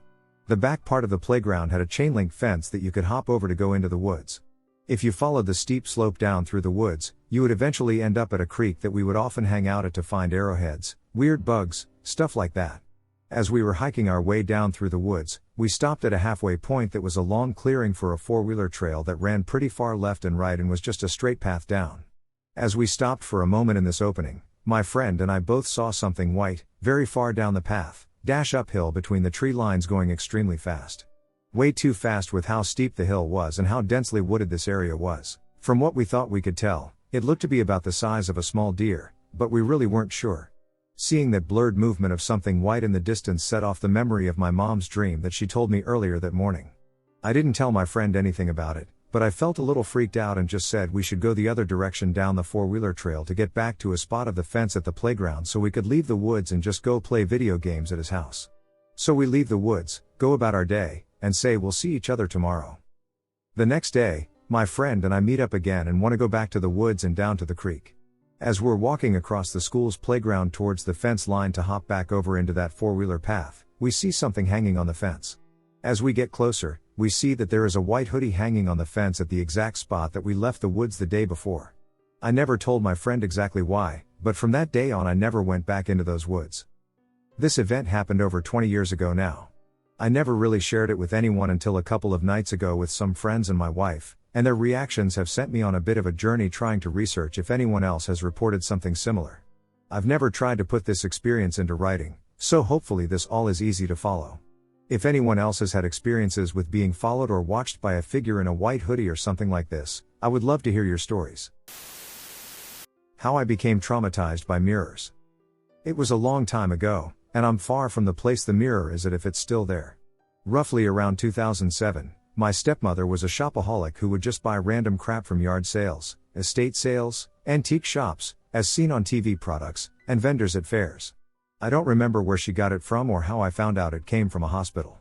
I think she bragged about that detail to me, but I'm not sure. It was a tall, skinny mirror with small, simple borders. It was shaped perfectly to cover an entire wall at the end of the hall, and to make it worse, there were doorways on both sides crossing this mirror, which made a perfect three-way get ducked by Ghosts Expressway. The hallway was long and skinny, stretching across to get to all of the bedrooms, bathrooms, office, and laundry room. When I say skinny, I mean claustrophobic. The walls were only wide enough apart to leave a few inches to not touch your shoulders, and the hallway itself was about a 10 to 13 foot walk all the way across. So when this shit-ass mirror is on one end, you have to look straight at it every single time to get out of the hall unless facing the other direction. It was always an uncomfortable feeling seeing yourself in the distance seamlessly with a reflected stretch of hall. I think another factor that boosted activity was the shit ton of negative energy that was produced by abuse that occurred in the home more than daily, and the fact that we lived in the middle of ducking nowhere, farm-like, with no neighbors for miles, and I recently learned the grounds used to be a colonized settlement in my state. There were still pieces of old stone homes, but most were crumbled to the foundation and a completely rusted 1800s-1900s tiller fused to the ground. The colonizers that took it were in the name of my family's farm, but I'm not actually related to them by blood because of another can of worms. So if by the off chance my stepmother was bullshitting about the hospital thing, that would be why there was so much activity. It started off as uncomfortable vibes with the whole having to look at the damn thing when navigating the house. But it wasn't long for that to change. It took place almost every night, and when everyone went to bed, usually starting between 9 p.m. and 11 p.m. I was a kid at the time, and I kept my bedroom door cracked for my cats. I'd start to hear distant, heavy, slow shuffling steps that came from one end of the hall where the mirror was located. I remember freezing up and being as quiet as possible because the steps would go back and forth across the entire hall. It was the worst when the steps reached my door, and I'd hold my breath waiting to see if this was the night something was going to push the door open wider. This would go on for hours into the night, sometimes stopping around midnight or 1 a.m. Sometimes, but more often than not, I'd wake up at 3 a.m. There would be times of it only being silence, and there'd be other times when the steps started up again. I was already an insomniac, so I was used to not getting much sleep and getting up for school at 6 a.m. When I got home from school, I'd find finger smudges all over it. The smudges would always come back later after I cleaned it. Whenever I asked if my shit family heard anything, they never ducking did. When I had friends over to stay the night, they'd hear it too. There was one time that scared the shit out of me and my old bestie when it started up a little early. We were whispering to each other if the other heard it, but then a clear droning moan that sounded like an old man came from right next to my bedroom door. My friend punched my shoulder, telling me to shut up. We had our heads under the covers, but I had the impulsive curiosity to peek because I was getting kind of desensitized to it at this point. When I looked, it wasn't a clear apparition but a messy range of colors smearing shapes and hues of blue and orange like paint of an old, bony-looking man with a beard with piercing eyes looking through the bedroom door that had been widened. I don't think my friend looked, but we both stayed frozen in silence praying it would go away for a while. I think we just stayed under the covers and whispered about different topics until we fell asleep. As time went on, I got so used to it. I would just sneak my laptop under my covers to watch movies with headphones since I knew I wouldn't be able to sleep with the noise anyway. I was desensitized, but it had a couple more surprises for me in the daytime and started to affect other mirrors I came across. I was a dumbass 6th grader that got caught up in a Bloody Mary ritual. My friends trapped me in the girls' bathroom with the light turned off and wouldn't let me out until I did the ritual. I was not a practicing witch at the time and was still an indoctrinated Christian. I was scared of the dark and desperately wanted out. I stupidly felt like I didn't have another choice, so I did it. When I completed the third full circle and faced the mirror, I saw a different silhouette from mine. I had uncontrollable frizzy-ass hair, but the reflection was slick and straight. I screamed and managed to burst through the door that my friends were pinning shut by shoving them hard enough. They thought that shit was hilarious and were dying laughing. I was terrified, hoping nothing more would come of it, but no, of course not. One day I was home alone and putting away laundry. My parents' bedroom was right across from mine, attached to this hall. I had a basket full of my clothes, carrying them from their bedroom to mine, which would only take 2 steps at most. I remember feeling watched and instinctively turned my head to look down the hall to the side where the mirror was. There was a shadowed silhouette that was in the mirror looking like it was inches up against the glass, completely blocking my reflection. There were other awful details of its appearance, but I don't want to accidentally invite it to someone's space from learning what it looks like. I'll tell you, it wasn't human, that's for sure. I, of course, screamed bloody murder and slammed my bedroom door behind me, freaking out. I remember panicking more because of how big my bedroom mirror was and thought it would show up in it after trying to get away. Which fortunately didn't come to pass, and I don't think I ever saw it directly in much detail again. However, I'd see fast-moving shadows that would pass across multiple mirrors. I drew the attention of something, and it followed me for years with any mirrors around and sometimes in the physical space disappearing faster than I could register. My parents were divorced, and my mom had moved to a city about an hour away, and I'd see her on weekends, and I would see her there too. Whatever this thing was, it started to change appearance occasionally after a couple of years. I think I was around the age of 14 to 15 when it switched between nightmare fuel or an attractive-looking dude with non-human traits. The incident I remember seeing it look like that the first time was in my mom's apartment. It was late at night, and I had been asleep for a while in my room. I just woke up out of nowhere and suddenly sat up without thinking. And then there, right in front of me, it was sitting on my dollhouse like a chair and had exposed abs like a full six-pack grinning at me. I was so confused and terrified that I didn't scream. I just stared at it and slowly lay back down. I pretended to sleep in complete silence. I never heard it make any sounds, and I was scared shitless not opening my eyes to check if it was still there until succumbing to actual sleep. I went through my teens associating it as my stalker because it followed me every day to everywhere. I didn't tell anyone about it, or at least not much about it to friends if I did. It wasn't jump scaring me as much anymore and had given off vibes like it wanted me. I'm not sure if it was because I was so desensitized that it needed to find a new angle to get energy from me or if it really was bizarrely interested in me in a romantic way. I'll never know for sure. It was weirdly comforting to not be alone and have something there with me in bed at that hellhole farm. I'm embarrassed to say there was activity between me and it. The footsteps weren't as prominent anymore because it was keeping me busy. Maybe I hallucinated that and was coping with my isolation, I don't know. There was one more final incident with the mirror itself, and I was 17 at this point. It was in the middle of the day, and I think I was just casually heading for another part of the house, but while I was still in the view of the mirror, it felt like I got impaled in the chest. It felt so sharp and painful I dropped to my knees and felt extremely painful to breathe. It was gone as suddenly as it was. One thing that may be a coincidence, but ominously, years later, when I got COVID, I ended up with costochondritis. The symptoms caused the same pain in the same location. I felt impaled. It's not as bad and unnoticeable in warm weather, but when I get into freezing cold air, that pain comes back and hurts so much to breathe. When I turned 18, I got the duck away from that hellhole, but that thing, of course, did follow me. I started pushing emotional distance between me and it because I knew this wasn't good for me. It still held on to me for more years to pass, but when I got a real living person as a boyfriend, it finally gave up. However, not without some kicks before leaving. One being, when I had bent over to pick something up, I wasn't thinking about the mirror behind me, and I felt a hand grab my ass. Whenever I was on a phone call with my boyfriend, I'd hear my phone cut off, and when it connected again, my boyfriend sounded creeped out, asking me if I heard screeching/roaring. It would happen frequently enough that he preferred to text me. I never told him about the stalker. I'd mention a few pieces of scary stories that sometimes involved it, but I'll probably never give him the full story. I don't have to worry about it now because it's been gone for years at this point. I'm very relieved I don't have to deal with it anymore. I'll never truly know how real any of that was. I know I was young and mentally unstable. I'm just sharing my experience. You can interpret it however you want to. Anyway, that's why I'm terrified of mirrors. Sorry for the novel length, hopefully it was a good read. In middle school, I became obsessed with playing with the Ouija board. Now, I do think that a lot of the time people are pushing the planchette, and there is something to be said about the ideomotor effect.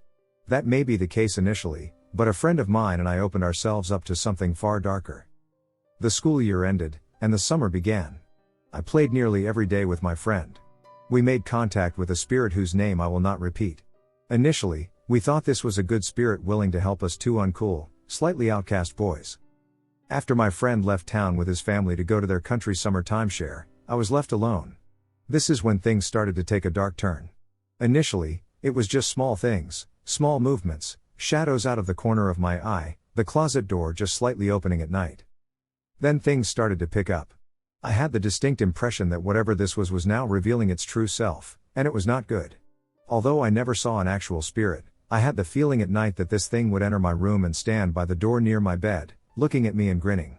It relished the fact that I was terrified. Then more things started to move, in particular, the closet door that would swing open. The temperature would plummet in the room. It would be freezing. Most nights, I ran out of my bedroom and ended up sleeping at the foot of my parents' bed. They were very annoyed and suspected that something was up with this game that had clearly gone out of hand. Even when sleeping in my parents' bedroom, I had the feeling that it came in and would stand close enough that it would terrify me, but not close enough that I would freak out and scream for my parents. Perhaps the scariest thing was that it started to turn on electronics, in particular, again, a Game Boy that I had. When activating this game, it would play a melody. This Game Boy was in a drawer, and the melody would play over and over and over again, as if someone was pressing the on button. As cliché as it sounds, this continued even after I removed the batteries. 12-year-old me didn't know any better than to head to a church with an empty water bottle, take the holy water, and sprinkle it all around the doors and windows of my house. That somehow worked. Or, maybe simply the fact that I was no longer playing the game and this portal or connection to whatever this thing was became weaker. After a few months, it finally went away. At least I think it did. I'm now an adult, and I've not lived at my parents' house for nearly 2 decades. I sometimes go back for Christmas, but I don't get a sense that there's anything there. Scariest experience of my life, true story. When I worked for a security company, I used to have to do nightly rounds in an old, dilapidated building that used to be a newspaper printing press and journalist offices. Usually I would do these rounds around 3 or 4 a.m. The building was 5 stories, and on each level, there were small metal cylinders attached to walls and doorways, which necessitated the usage of a deggy stick, which I'd press onto the points, which registered to the main office to prove I was doing all 5 floors, end to end. Some of the building was lit, as during the day, workers would be inside servicing the electric panels or tearing apart floors. When I did these rounds, nobody but me would be in the building. It had a cold chill inside at the time from the winter air. Walking through a large, abandoned building in dead silence, I admit, was somewhat creepy. The smell was old and stale. Sometimes I'd hear strange noises, but nothing too serious.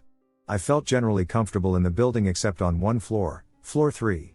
One end of the floor was lit by an overhead light around the staircase, but the other end, which stretched a good 10 or 15 yards, was pitch black. Whenever I'd make my way down that hallway, which you could only go left to another hallway, which eventually led to an open room with short, segmented cubicle walls, previously an office floor, and on the other side, dark, open bathrooms, which looked like something out of Silent Hill, I always felt uneasy. Extremely uneasy. That feeling some get when they say, it felt like I was being watched? Yeah, that was me. One night, while making my way through the darkness of that floor, I felt something touch the back of my neck. I swatted at it, thinking maybe a spider had landed on me. But no, nothing there. I shone my flashlight everywhere and found nothing. The hair stood up on my neck, and I made a run for it. I looked back behind me, ignoring the final deggy point I had to hit, which involved me walking the full stretch of the hallway, through a door to another creepy, dark room, hitting my point, and going back to the eerie hallway and finally back to the light, and I swear I saw a shadowy mass moving about near those dreaded bathrooms. Later on that night, I went to evaluate a guard at another site, who used to work in that building 4 years ago, when it was functioning with employees. I started to tell him about that building. I said to him, "Yeah, I get weird vibes on." And he immediately interjected with the 3rd floor. I was dumbfounded, and my creep meter shot so high it broke the glass. I asked him what he meant by that before revealing my story. He told me that a woman had ended herself on that floor. Her husband left her, and she got up from her desk, walked to the window, and leapt out, landing like a splattered pancake in the parking lot. Not long after, the women on that floor refused to stay past 4 o'clock. And they all avoided the bathrooms. They made claims of hearing voices and seeing shadows out of their peripherals, among other things. He used to do the rounds in that building during working hours. But one night he stayed late and did rounds after dark, when everyone had left. He felt the same vibes, and he also claimed that on that night, he shined a flashlight down in the direction of the bathrooms and purportedly saw a tall, black figure, slightly hunched over, standing in the hallway, back towards him, peeking over its shoulder. He bolted out and never went on that floor again. Or at least near the bathrooms. To give some detail on why the bathrooms were so eerie, they were both next to each other and doorless. When I would shine my light into the pitch darkness, I'd receive back the glare of mirrors with stains splashed all over them, creepy, porcelain white sinks, a white, tiled floor, and shadows bouncing off of the walls. If you haven't played it, I'd recommend going on YouTube and watching a clip of the hallway/bathroom scene from Outlast 2. The corridors and bathrooms are strikingly similar to what I'm describing here. Just those images alone will give you goosebumps. Now I knew psychologically I'd be ducked having to do rounds at this building, but I couldn't avoid it. Our company was contracted to have a guard walk the grounds twice a day. I got stuck with the night rounds. So you can imagine, my next visit I was not looking forward to. It went on for several days with nothing eventful occurring. However, that feeling of dread wouldn't subside, only strengthen. Finally, one night, I worked up the courage and said out loud, "If anyone is in here, make your presence known now. Stop ducking with me." Nothing.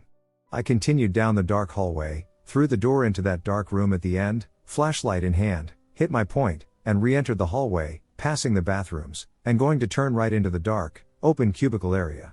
Suddenly, the temperature plummeted rapidly, and I froze. I can't explain it, but I got this sinking feeling in me that something was right behind me. Now, I know that typically, when people give their accounts of seeing ghosts or demons, it's usually just tricks of the light, or their own minds seeing something that isn't really there, but mentally they somehow contort reality to fit their skewed beliefs that they're seeing something that is not there. Well, I've had that happen to me before. And this was not one of those instances. I was completely awake, engaged, and lucid. Hell, I'd never even really believed in the paranormal or the demonic. I was never religious. Anytime I thought I saw a ghost or spirit, I was able to conjure up a reasonable explanation: shadow, creaking of pipes, house settling, dog barking outside, etc. Believe me, I've tried over and over to rationalize what I'm about to tell you, but I just can't. I was as much a skeptic as any scientist on Earth. What I was about to confront was absolute, formed, and not by any means a trick of the light or peripheral movement. I started to walk faster, praying to reach the end of the darkness. My gut told me, don't turn around, don't turn around. But I had to. I couldn't wonder anymore. So, I turned. I looked behind me, into the darkness. I shuddered immediately and jumped back. What I saw was a black, deep black figure, darker than the darkest corners of the floor by far, with frizzy hair, tall, with arms much longer than a man's, and in the quickness of the situation, what looked like long fingernails or claws. At first, I couldn't believe it. My rational brain deduced that I was staring at a tall, homeless man or woman hiding in the building. I even called out, "Hello?" I was frozen in place, my heart about to punch a hole through my breastbone. This thing, still and silent, bent down, got on all fours, and started running at me full speed. And the way it was taking its strides in that split second were short, rapid movements, like a crippled dog chasing the mailman. I turned and sprinted so fast towards the exit door that I fell forward, slamming myself into it. I opened it to run out but turned around one last time and shone my flashlight directly back where I'd encountered this thing. There was a beam that ran from the floor to the ceiling, with a breaker box attached to it. And the door to the box was flapping back and forth, making banging sounds each time it hit the beam. I watched until it stopped. Something had slapped it. You could deduce the wind from me running could have caused this, but it was a good 15 feet away when I passed it, and on the opposite side of the beam. This couldn't have happened. After this, I still had to do rounds in this building. I had no choice, it was my job.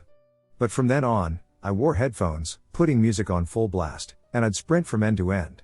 Weeks later, I stopped in the darkness and called out for whatever it was to leave, that I refused to communicate with it any further. To this day, since this happened, I've not encountered anything I'd call paranormal. But that night, that thing, I'll never forget. It was real, it was full of hate, and I'm convinced it wanted to hurt me. Or kill me. So, this honestly could be something paranormal. I'm not sure.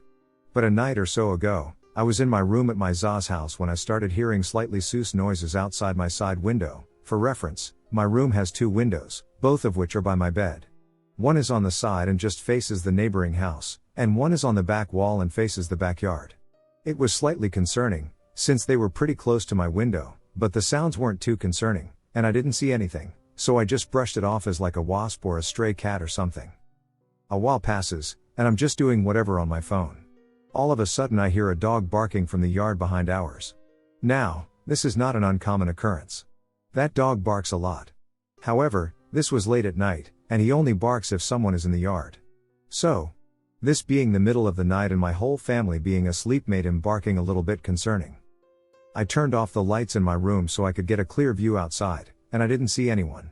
I saw a strange shape near the tree, but it was dark, so my eyes could have just been playing tricks on me, plus there's a lot of stray cats in the area. I lay back down and continue to hear strange noises from outside both windows but ignore them. After a few minutes I decided to check out the back window again, because I heard the barking start up again, and the shape by the big tree was gone, but there was a figure standing behind the thin tree that was closer to my window. I don't know who or what it was, but I freaked out a bit. My blinds were already down, so I took the opportunity to circle the house to lock doors, just in case it was a person who wanted to break in. A few minutes pass, and the barking dies down again. All of a sudden, from the side window, there is a lot of light, and then it goes dark. The way the light was led me to believe it was just a car, but A, I would have heard it if it was a car, B, the angle of where the light was coming from wouldn't make sense if it was a car, and C, there was no car parked when I peeked outside. There was also at no point a person at that window, so it rules out a stalker with a camera. No one broke in, and nothing else came of it, so I genuinely don't know what the hell happened, but it was definitely freaky. This happened when I was in college. During college, I worked as a tutor at school, but on the weekends I would sometimes babysit for family friends. One of the kids was actually old enough that he didn't need a babysitter, we'll call him Chris, but he wasn't old enough to watch the younger kid, we'll call him Kevin, so my presence that night would prove to be honestly terrifying as duck. I don't know, maybe you won't think it's as awful as I felt like it was, we'll see. Okay, so anyway, I was babysitting for this family one Saturday night. The parents didn't usually stay out too late, getting home at like 10 p.m., or earlier even, most nights when I babysat for their monthly date night. But this particular night was a special situation. I can't remember the circumstances of it now, but I mean, I was 19, I could stay out past 10 p.m. They figured they'd be home by 1 a.m., and they said I was welcome to spend the night, but I'd already decided that would not be happening. That house honestly had a super weird vibe. It was kind of isolated, and they had all these old buildings on the property, a silo, some sheds, a gigantic barn, etc. Maybe I've watched too many horror movies, but all I could think was that there were so many places for people to hide in those buildings. Plus the house was really old too, and those always freak me out because, you know, ghosts. So I would not be spending the night, that was for sure. So I was babysitting the kids, and Kevin wanted me to go help him find something in the basement. He had all these costumes he used to like to dress up in. Once he scared the absolute shit out of me when he came up behind me in the dark wearing an ultra-realistic soldier costume carrying a replica musket that I would have sworn was real but turned out wasn't. I nearly lost my shit that night. The basement was the second creepiest part of the house. The creepiest was the attic, obviously, because attics are terrifying, so if he would have asked me to go up there, it would have been a hard no. It wasn't fully finished and was really big with lots of corners and turns and hallways and shit with a bunch of different rooms. It was actually my first time going beyond the stairway, and I kept thinking that if I had been aware of just how scary this basement was, there was no way in hell I'd be babysitting in this house. But I, of course, didn't want to look like a wimp in front of a child, so I went with Kevin to his costume area, which was kind of deep into the basement because, of course, it was. As we were looking for the costume, well, Kevin was looking, I was questioning my life choices that had led me to that moment. We heard noises that can only be described as footstep-like upstairs. At first, I just said it must be Chris, but then Chris was just suddenly in the doorway, scaring the ducking hell out of me. Seriously, no idea where the ducky came from. And he was like, "That's not me." I remember this moment vividly, the three of us standing near this closet filled with various costumes of varying creepiness in this tiny room in a super sketchy basement listening to what we thought were footsteps upstairs. Well, this is how we die, I thought, weirdly kind of immediately at peace with it. But that only lasted a second before I thought, "Duck that shit," and I looked around for a weapon. This is where watching too many horror movies actually came in handy. Of course there was nothing because I was in a child's playroom, and the rest of the basement had little within it apart from like a washer and dryer, which would make a poor weapon unless I could somehow push it onto someone, which seemed unlikely to happen in this particular situation. In the end, I settled on this random crowbar. For real, it was just lying on the floor, and neither kid knew why. I cannot express how creepy this basement was, and I prepared to meet our fate while considering just how much of a risk I was willing to take to keep these kids safe. It was at this moment that I realized something. The dog wasn't barking. The family had this golden retriever named Lily who would bark at ducking everything, and she wasn't barking, so I rationalized the sounds as just the noises an old house would make. Plus I realized when we heard the noises, we weren't actually under the house itself based on the layout of the basement, we were under the porch. So even if there was someone, it wasn't anyone in the actual house. It could have been anyone, a delivery driver being the most likely explanation. I felt a lot better, but you bet your ass I kept that crowbar. Again I say, horror movies, they seriously prepared me for this type of situation. So the kids and I went upstairs, where we found Lily knocked the duck out, not like someone knocked her out, she was just zonked. Like she jolted awake when I touched her because she'd been sleeping that soundly. I actually thought she was dead at first because that was the way this night was going. Once upstairs, I went to the porch and very cautiously opened the door to look for a possible package. It was winter, so it got dark early, meaning it was feasible that a delivery driver would still be working after the sun went down, but naturally there was no package. Of course there wasn't, right? I wouldn't be sharing here if that's how this story ended. So anyway, by this point I was stressed the hell out, but the kids were over it. While they were playing video games and I was Googling the crime rates in this town, all of a sudden Lily perked up and started barking like a maniac. A second later, I heard a knock on the door. I just could not catch a ducking break this night. With my crowbar in hand, I walked to the door, and I could see through the frosted window in it that someone was standing there. I couldn't make out their features, but someone was there. Since I'm not a total dumbass, I didn't open the door, but I did ask through the doorway who it was. The man on the other side of the door said they had a pizza delivery. You already know what I'm about to say, we did not order a pizza. This was before every kid had a cell phone, so the boys couldn't have ordered one, plus they had been totally dead to the world while they played video games. And if the parents had ordered pizza, they would have told me. So naturally I again was prepared to fight for my life. I gripped the crowbar, and I told the guy we hadn't ordered a pizza. I thought for sure he was going to insist and try to get me to open the door, but surprisingly he didn't. He just said, "Oh, sorry, my mistake," and he turned and left. At this point, I had a lot of questions, as one would when facing a series of unusual events in a creepy house in the middle of nowhere. So as I saw the guy walk off the porch through the frosted window, I opened the door just slightly. I wanted to see this guy, in case I needed to identify him out of a lineup or something eventually, but by the time I opened the door, he was walking away, so I only saw his back. But I immediately noticed two strange things. I didn't see a pizza in his hands, and I didn't see his car. The latter I could rationalize because he might have parked on the street, which would have been strange since they had a large horseshoe-shaped driveway, but maybe. But there was no pizza. I guess technically it might have just been blocked from view, but I doubted it very much. I almost called him out on this too in a burst of ill-timed bravery, but then I realized that if I did, he would know the jig was up and would have nothing to lose. So I just closed and locked the door. Later that night, Lily was again knocked out, and the kids were upstairs in bed. I didn't think I'd fall asleep. I was honest to God sitting there with the crowbar in my hands on high alert, like I was about to be in a fight for my life. In hindsight, maybe it was a bit of an overreaction, but I wasn't going to be one of those idiots who dies because they underestimated a threat level. I might as well have suggested the kids and I split up, which, of course, I realized in that moment that was essentially what had happened. They wouldn't have been much help to me anyway. Well, actually Chris might have because he was 14, as tall as I was, and could break a board with his fist. Maybe I should have kept him around. Anyway, eventually I did fall asleep for like a half hour, and I was awoken to the sound of an owl. I'm a really light sleeper, so either the owl hooting woke me up or else it was just a coincidence, but I heard the owl when I woke up.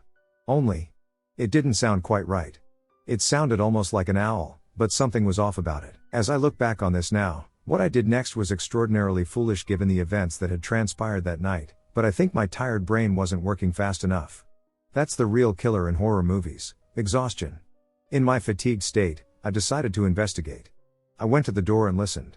The owl was still hooting, but it still sounded weird. I couldn't figure out why it sounded so off, and this is when I did another stupid thing. I opened the door.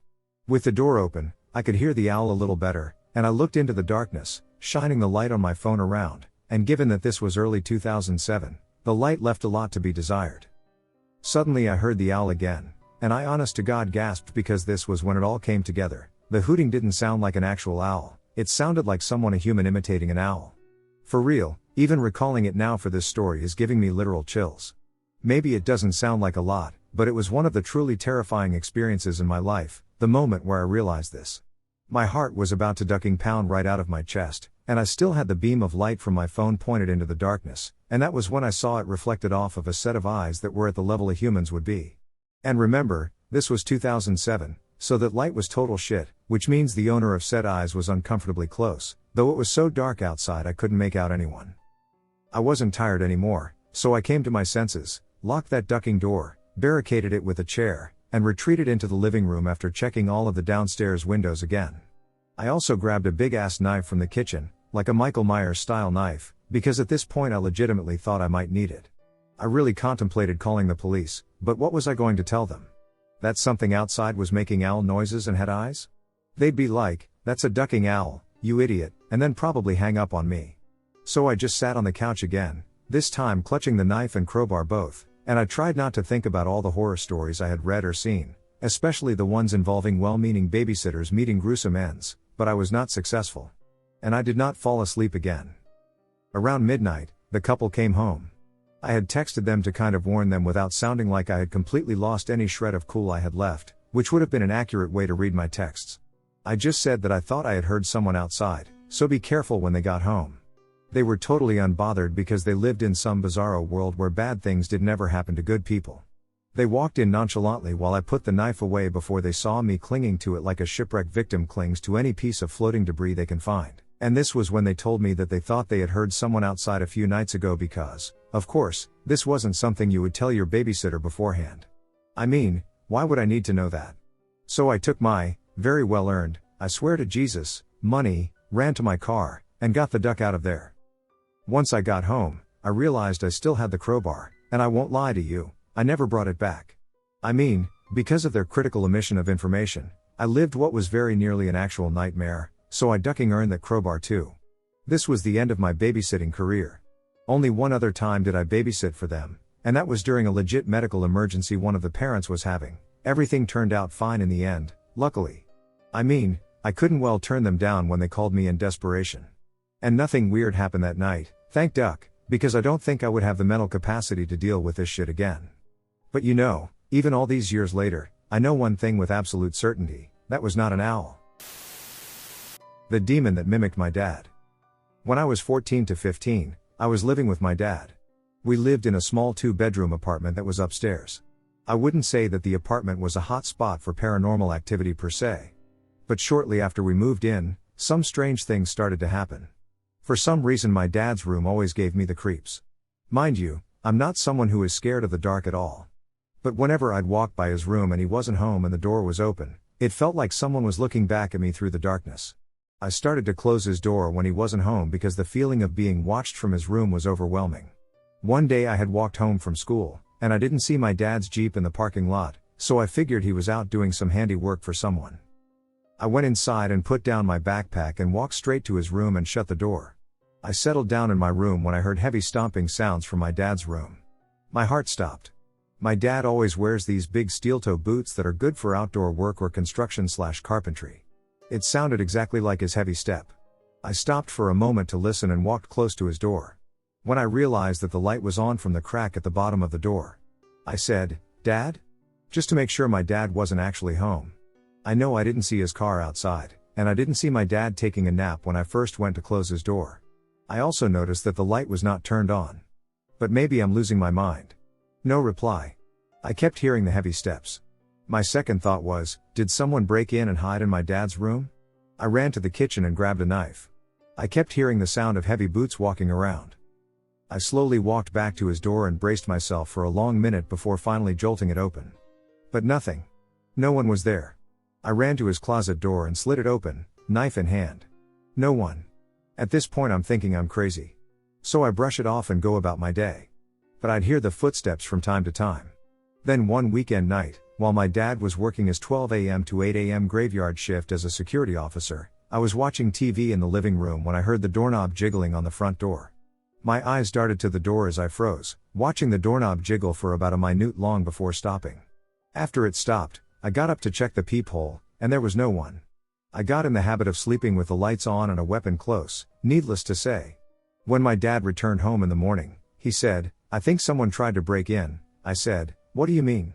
He signals for me to come to the outside of the door, and I see scratch marks and wood chipped away between the door and frame around the knob. We chalked it up to maybe some junkie trying to break in. We lived in an area that is notorious for drug use and poverty. But it freaked us out. And my dad was always anxious to leave me alone after that. He started texting more and calling during his night shifts to check in.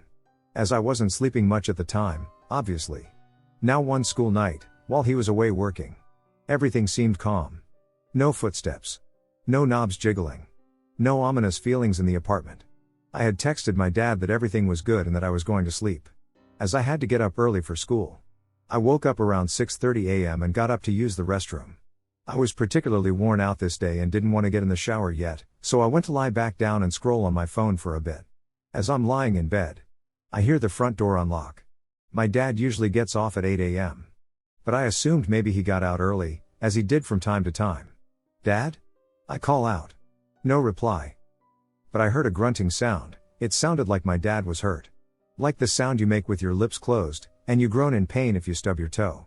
But it was a deep groan. Working security at a casino and bar.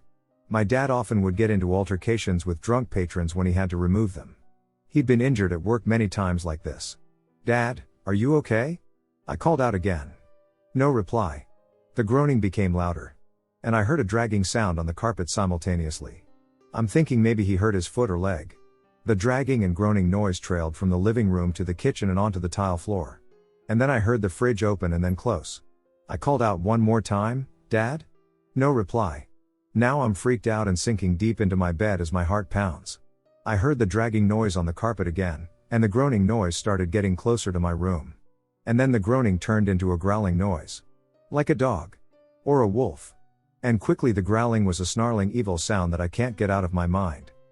I pulled the blankets over my head and started to cry and pray. I was shaking. The growling approached the doorway to my room. It was in my room, loud. I could feel the anger and threat directed toward me. And then I heard the sound of a gust of wind.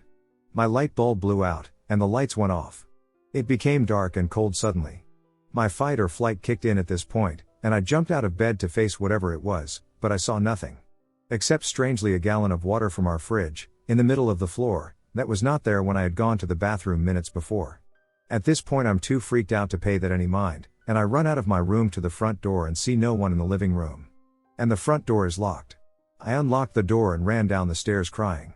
I immediately called my dad, who left work and rushed home. I waited at the bottom of the steps until he arrived. He thinks that I had a terrible dream to this day. We moved out soon after because I just couldn't stand to be there anymore. Whatever it was, it didn't seem like a trapped spirit. I never had another experience like this anywhere I lived before or after. And it's my only true paranormal experience. I believe it was a demon in that apartment that was mimicking my dad. Why that place? I have no idea. Why did it mimic my dad? I don't know. But it didn't follow me when we moved. I'll never forget the sound of it growling at me. What visited me in the night? When I was young, I grew up on the outskirts of a small town in the Midwest, close to the Great Lakes. The town had a population of about 8,000 at the time and was established in 1833. We lived well outside of town in an area that was mostly either forest or farmland. There was a small trailer park fairly close on the other side of the railroad tracks, built on a raised mound, so high you couldn't even see the trailer park from the second floor of our house. But to give you an idea of how remote we were, the half-a-mile stretch in the other direction only had 3 other houses, and only on one side of the road. After that, there was a 2.5 stretch of pretty much nothing but trees or crops before you reached the town proper. At the time, I would have called the farmhouse we lived in a mansion, but I was very small. We lived there for about 5 years, moving in about the time I just entered kindergarten. In retrospect, and looking at it on Google Street View now, it was a fairly small farmhouse probably built in the early 1900s. The property, while this isn't directly related to the events I'll later discuss, it occurs to me it might be relevant, so I'm going to include it. We owned 6 acres of land, and even then I knew I was fortunate to have so much room to explore and play in. The property was much longer than it was wide. The house sat fairly close to the road, and the mass of the land had been cleared, I now assumed to be used as farmland for crops. There was a ring of trees around the perimeter and a well-worn walking path adjacent to the ring of the trees. Outside of a very small grove of apple trees directly next to the house toward the front of the property, the rest of the land was an empty field full of tall weeds. While I spent most of my time playing in and exploring the closest half of the property, I would never go to the back acres alone. The stretch of trees to the north didn't bother me, nor did the patch of trees and thick forest to the northwest. The patch to the southwest, however, terrified me. I would never go anywhere near it alone, and even if I ventured that far with friends or adults, it made me extremely uncomfortable being near that forested corner. I occasionally still have nightmares about that patch. The woodpile, closer to the house, right at the start of the path to the back acres, was a massive woodpile that I spent a good deal of my time playing in. It was easily 5 feet, if not 6, high, as tall, if not taller than an adult, and I'm pretty sure larger than our house. It was composed of irregularly shaped planks that were made by cutting the slightly rounded edges off of trees. I'm not a woodcutter, nor do I know the process, but it always hit me as odd that much timber was left behind. While the planks were too rounded and irregular in shape to be used for construction, it seemed like a lot of timber that could have been ground up to make particle board. I assumed the woodpile was the byproduct of clearing the land for farmland. Again, not a woodcutter, but I will mention there were no tree trunks to be seen, nor were any stumps left in the woodpile. They obviously must have been pulled up in the clearing process, but I have no idea what happened to them or why they were hauled off while the irregular planks were left to rot. I can only assume this mini logging operation had happened a number of years before, probably decades. The planks were extremely old and weathered from the elements and very, very brittle. Even though many had sections as thick as a 2x4, they were prone to breaking under the weight of my small frame, and, if I put my mind to it, I was capable of breaking them in half with my 5 to 10-year-old strength. I only bring all this up to establish that the land was not being used for what it was intended to be. In fact, pulling it up on Google Maps, to this day those 6 acres are still not used for farming even though nearly all of the surrounding plots now are. The house was completely square. On the bottom floor, half was divided between a dining room and a front room, and the other half split between a master bedroom, with the remaining space divided between the kitchen and 2 flights of stairs.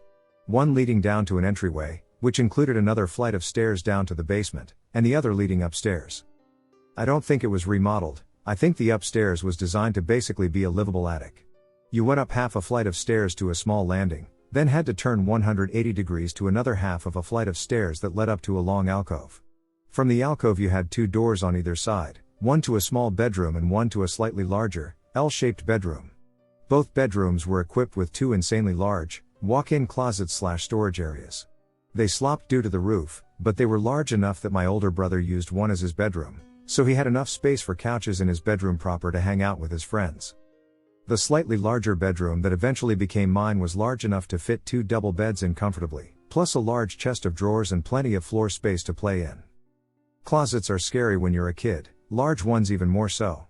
Mine were large enough to fit every conceivable monster my mind could imagine in. More than enough room for Dracula, a wolf man, the boogeyman, and plenty of room for a Bigfoot or 2. My parents weren't much for mollycoddling, and I was expected to go to bed by myself every night. There was a small window on the stairway landing that allowed some light from the yard's security light, but when you made that 180 turn, you were staring at a flight of stairs leading up to pitch darkness where the next light switch could be found. Not too proud to admit that most nights I made the descent crying in fear. The household, I have a large family, but my siblings were all much older, and every year saw another one striking out on their own and the number of those of us dwelling there getting consistently smaller. One might come back to visit or stay briefly when times were tough, but we went from 6 when we first moved in to eventually 2 to 4. My father traveled for work, and my older, teenage brother spent most of his time out running around, so by the time I was 9, most nights it was just me and my mom. Putting this as politely as I can, my closest brother was much older than me, a high school jock, and kind of a tool. Even for brothers, I can't say our relationship was good at that point. Most of our interactions went between him ignoring me and tormenting me for his own amusement. I tended to avoid him as much as possible because our time spent together was never enjoyable and usually ended with me crying and our mom screaming, "Leave your brother alone." The encounter, honestly, I have almost no idea when this happened. Couldn't tell you what season, and only slightly comfortable in guessing it was probably about the time I was 8, maybe barely after I turned 9 years old. The only thing I can say for certain is that my father was away on business at the time, and while I'd shared my bedroom with my older sister for the first few years, she'd moved out, and I had the bedroom to myself. Old houses creak. They creak and moan as they settle. Most nights I'd lie in bed terrified, listening to these sounds, trying to convince myself it wasn't a monster coming to get me. Eventually a train would pass by, and the motion of it shaking the house would always put me to sleep. Weird, right? So I assume it was a night like any other. If I'd seen a scary movie or read a horror story, I'd walk up the stairs in fear and lay in bed listening to every small noise, wondering what it was until a train rocked me to sleep. Barring a nightmare, I almost never woke up in the middle of the night, usually sleeping until the sun came up or my mom woke me up, whichever came first. I didn't have an alarm clock, and I have no memory of there ever being a clock in the room. Total stab in the dark, but sometime after midnight, I was awoken to a sound outside of my bedroom door, in the little alcove. I'd have to say I was a fairly sound sleeper back then, because I don't ever remember being woken up by my brother coming home or any other sound for that matter. But this time I was woken up by a very slow, very long creak of the floorboards.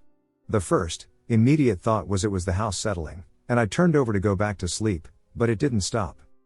No sound of footsteps, and each creak just took forever.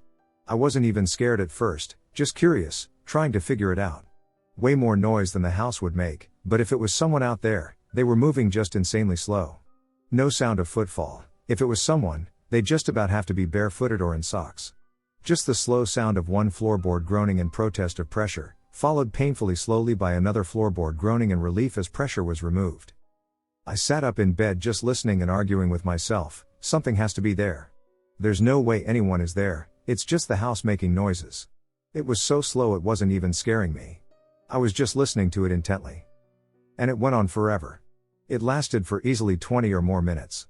Long enough that eventually I was convinced it sounded nothing like maybe my brother creeping home late and trying not to wake anyone up, or even someone breaking in and trying to steal things in the dark without making a sound. It seemed very much like the sound of something pacing very slowly, back and forth, directly in front of my door. The noise would slowly, oh so slowly, move left for a while, then, oh so slowly, move back in the opposite direction like it had no destination in mind. Eventually I was convinced, okay, this absolutely is not my imagination, someone has to be there, and I suspected my brother was trying to scare me. I went to call his name and found my voice frozen in my throat. My mother was sleeping directly below me and could absolutely hear me if I screamed, and if it was my brother pranking me, yelling would put it to an end. But I never felt such terror in my life at just the thought of yelling. At that age, yelling chases everything bad away and brings your mother to your rescue, but all I felt was pure dread at the thought of releasing a scream. Then I heard the sound of the doorknob moving, and any doubt that I wasn't alone was completely erased.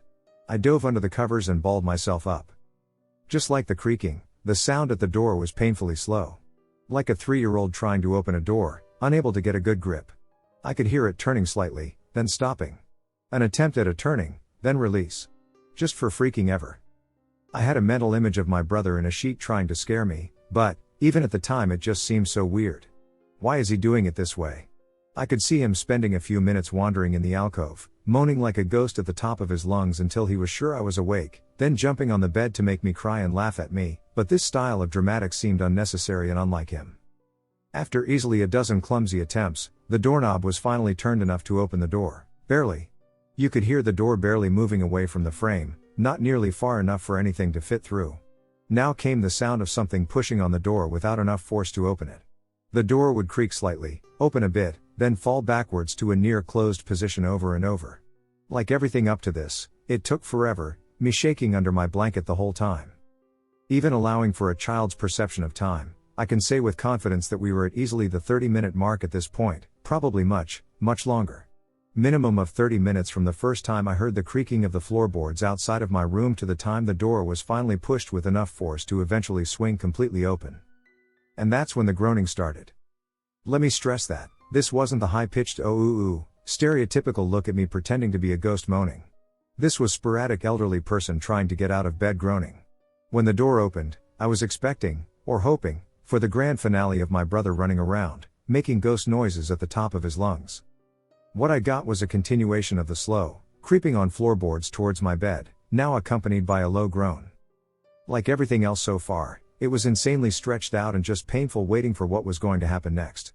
By this point I was completely balled into the fetal position, trying my best not even to cry or breathe, terrified to make even the slightest sound.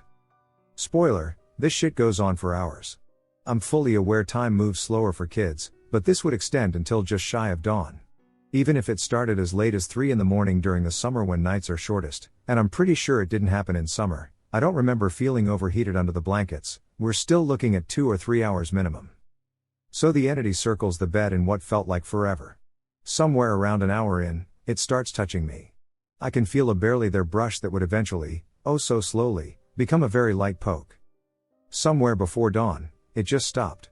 While I allow for my eventually falling asleep, I can't imagine sleep taking me when I was so frozen with fear and quivering violently. It just stopped. The touching and poking came at a snail's pace, and when I went 5 minutes without being touched, it felt like it was just looming over me. I never heard the sound of leaving.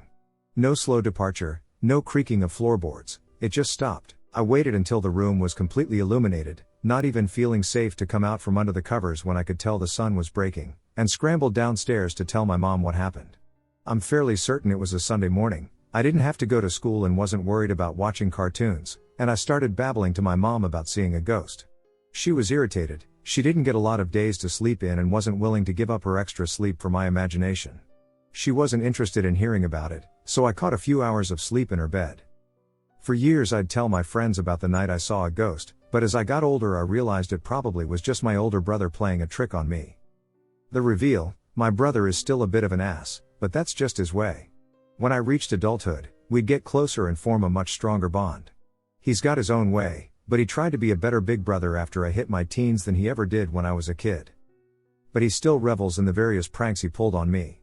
He very frequently feels a need to remind me that at one point he held all the cards. If I playfully, or sometimes resentfully, bring up some of the shittier things he did, he'll gloat about it with a big grin, as if remembering better days. So one holiday, when I'd hit my 30s, I stayed late after the family dinner, and it was just the two of us drinking coffee and talking. He, as always, brought up something he did to me when I was young, tricking me into eating dog food when I was 3, making me lick 9-volt batteries, tricking me into thinking on accident meant intentionally so it was harder to snitch on him. Take your pick. It's a long list, and I realized that we'd never talked about it, so I threw out dressing up as a ghost to scare the shit out of me, and he countered with what? I figured this had to be the biggest jewel in his prankster crown, without a doubt the most elaborate and time-intensive trick he ever pulled off on me. I figured he'd laugh heartily and brag about how scared he got me. You know, and gave some details to jog his memory. I never did that. Considering he remembers every crappy thing he did to me when he was 8, 10, 12, etc., I can't imagine something this big slipping his mind. And like I said, it never seemed his style. He wasn't big on subtlety. Way more of the quick scare, make you cry and laugh in your face type, usually very low effort for his payouts. I don't think he forgot. I have no reason to believe he's lying. Not admitting it is not his style at all. So, what happened to me?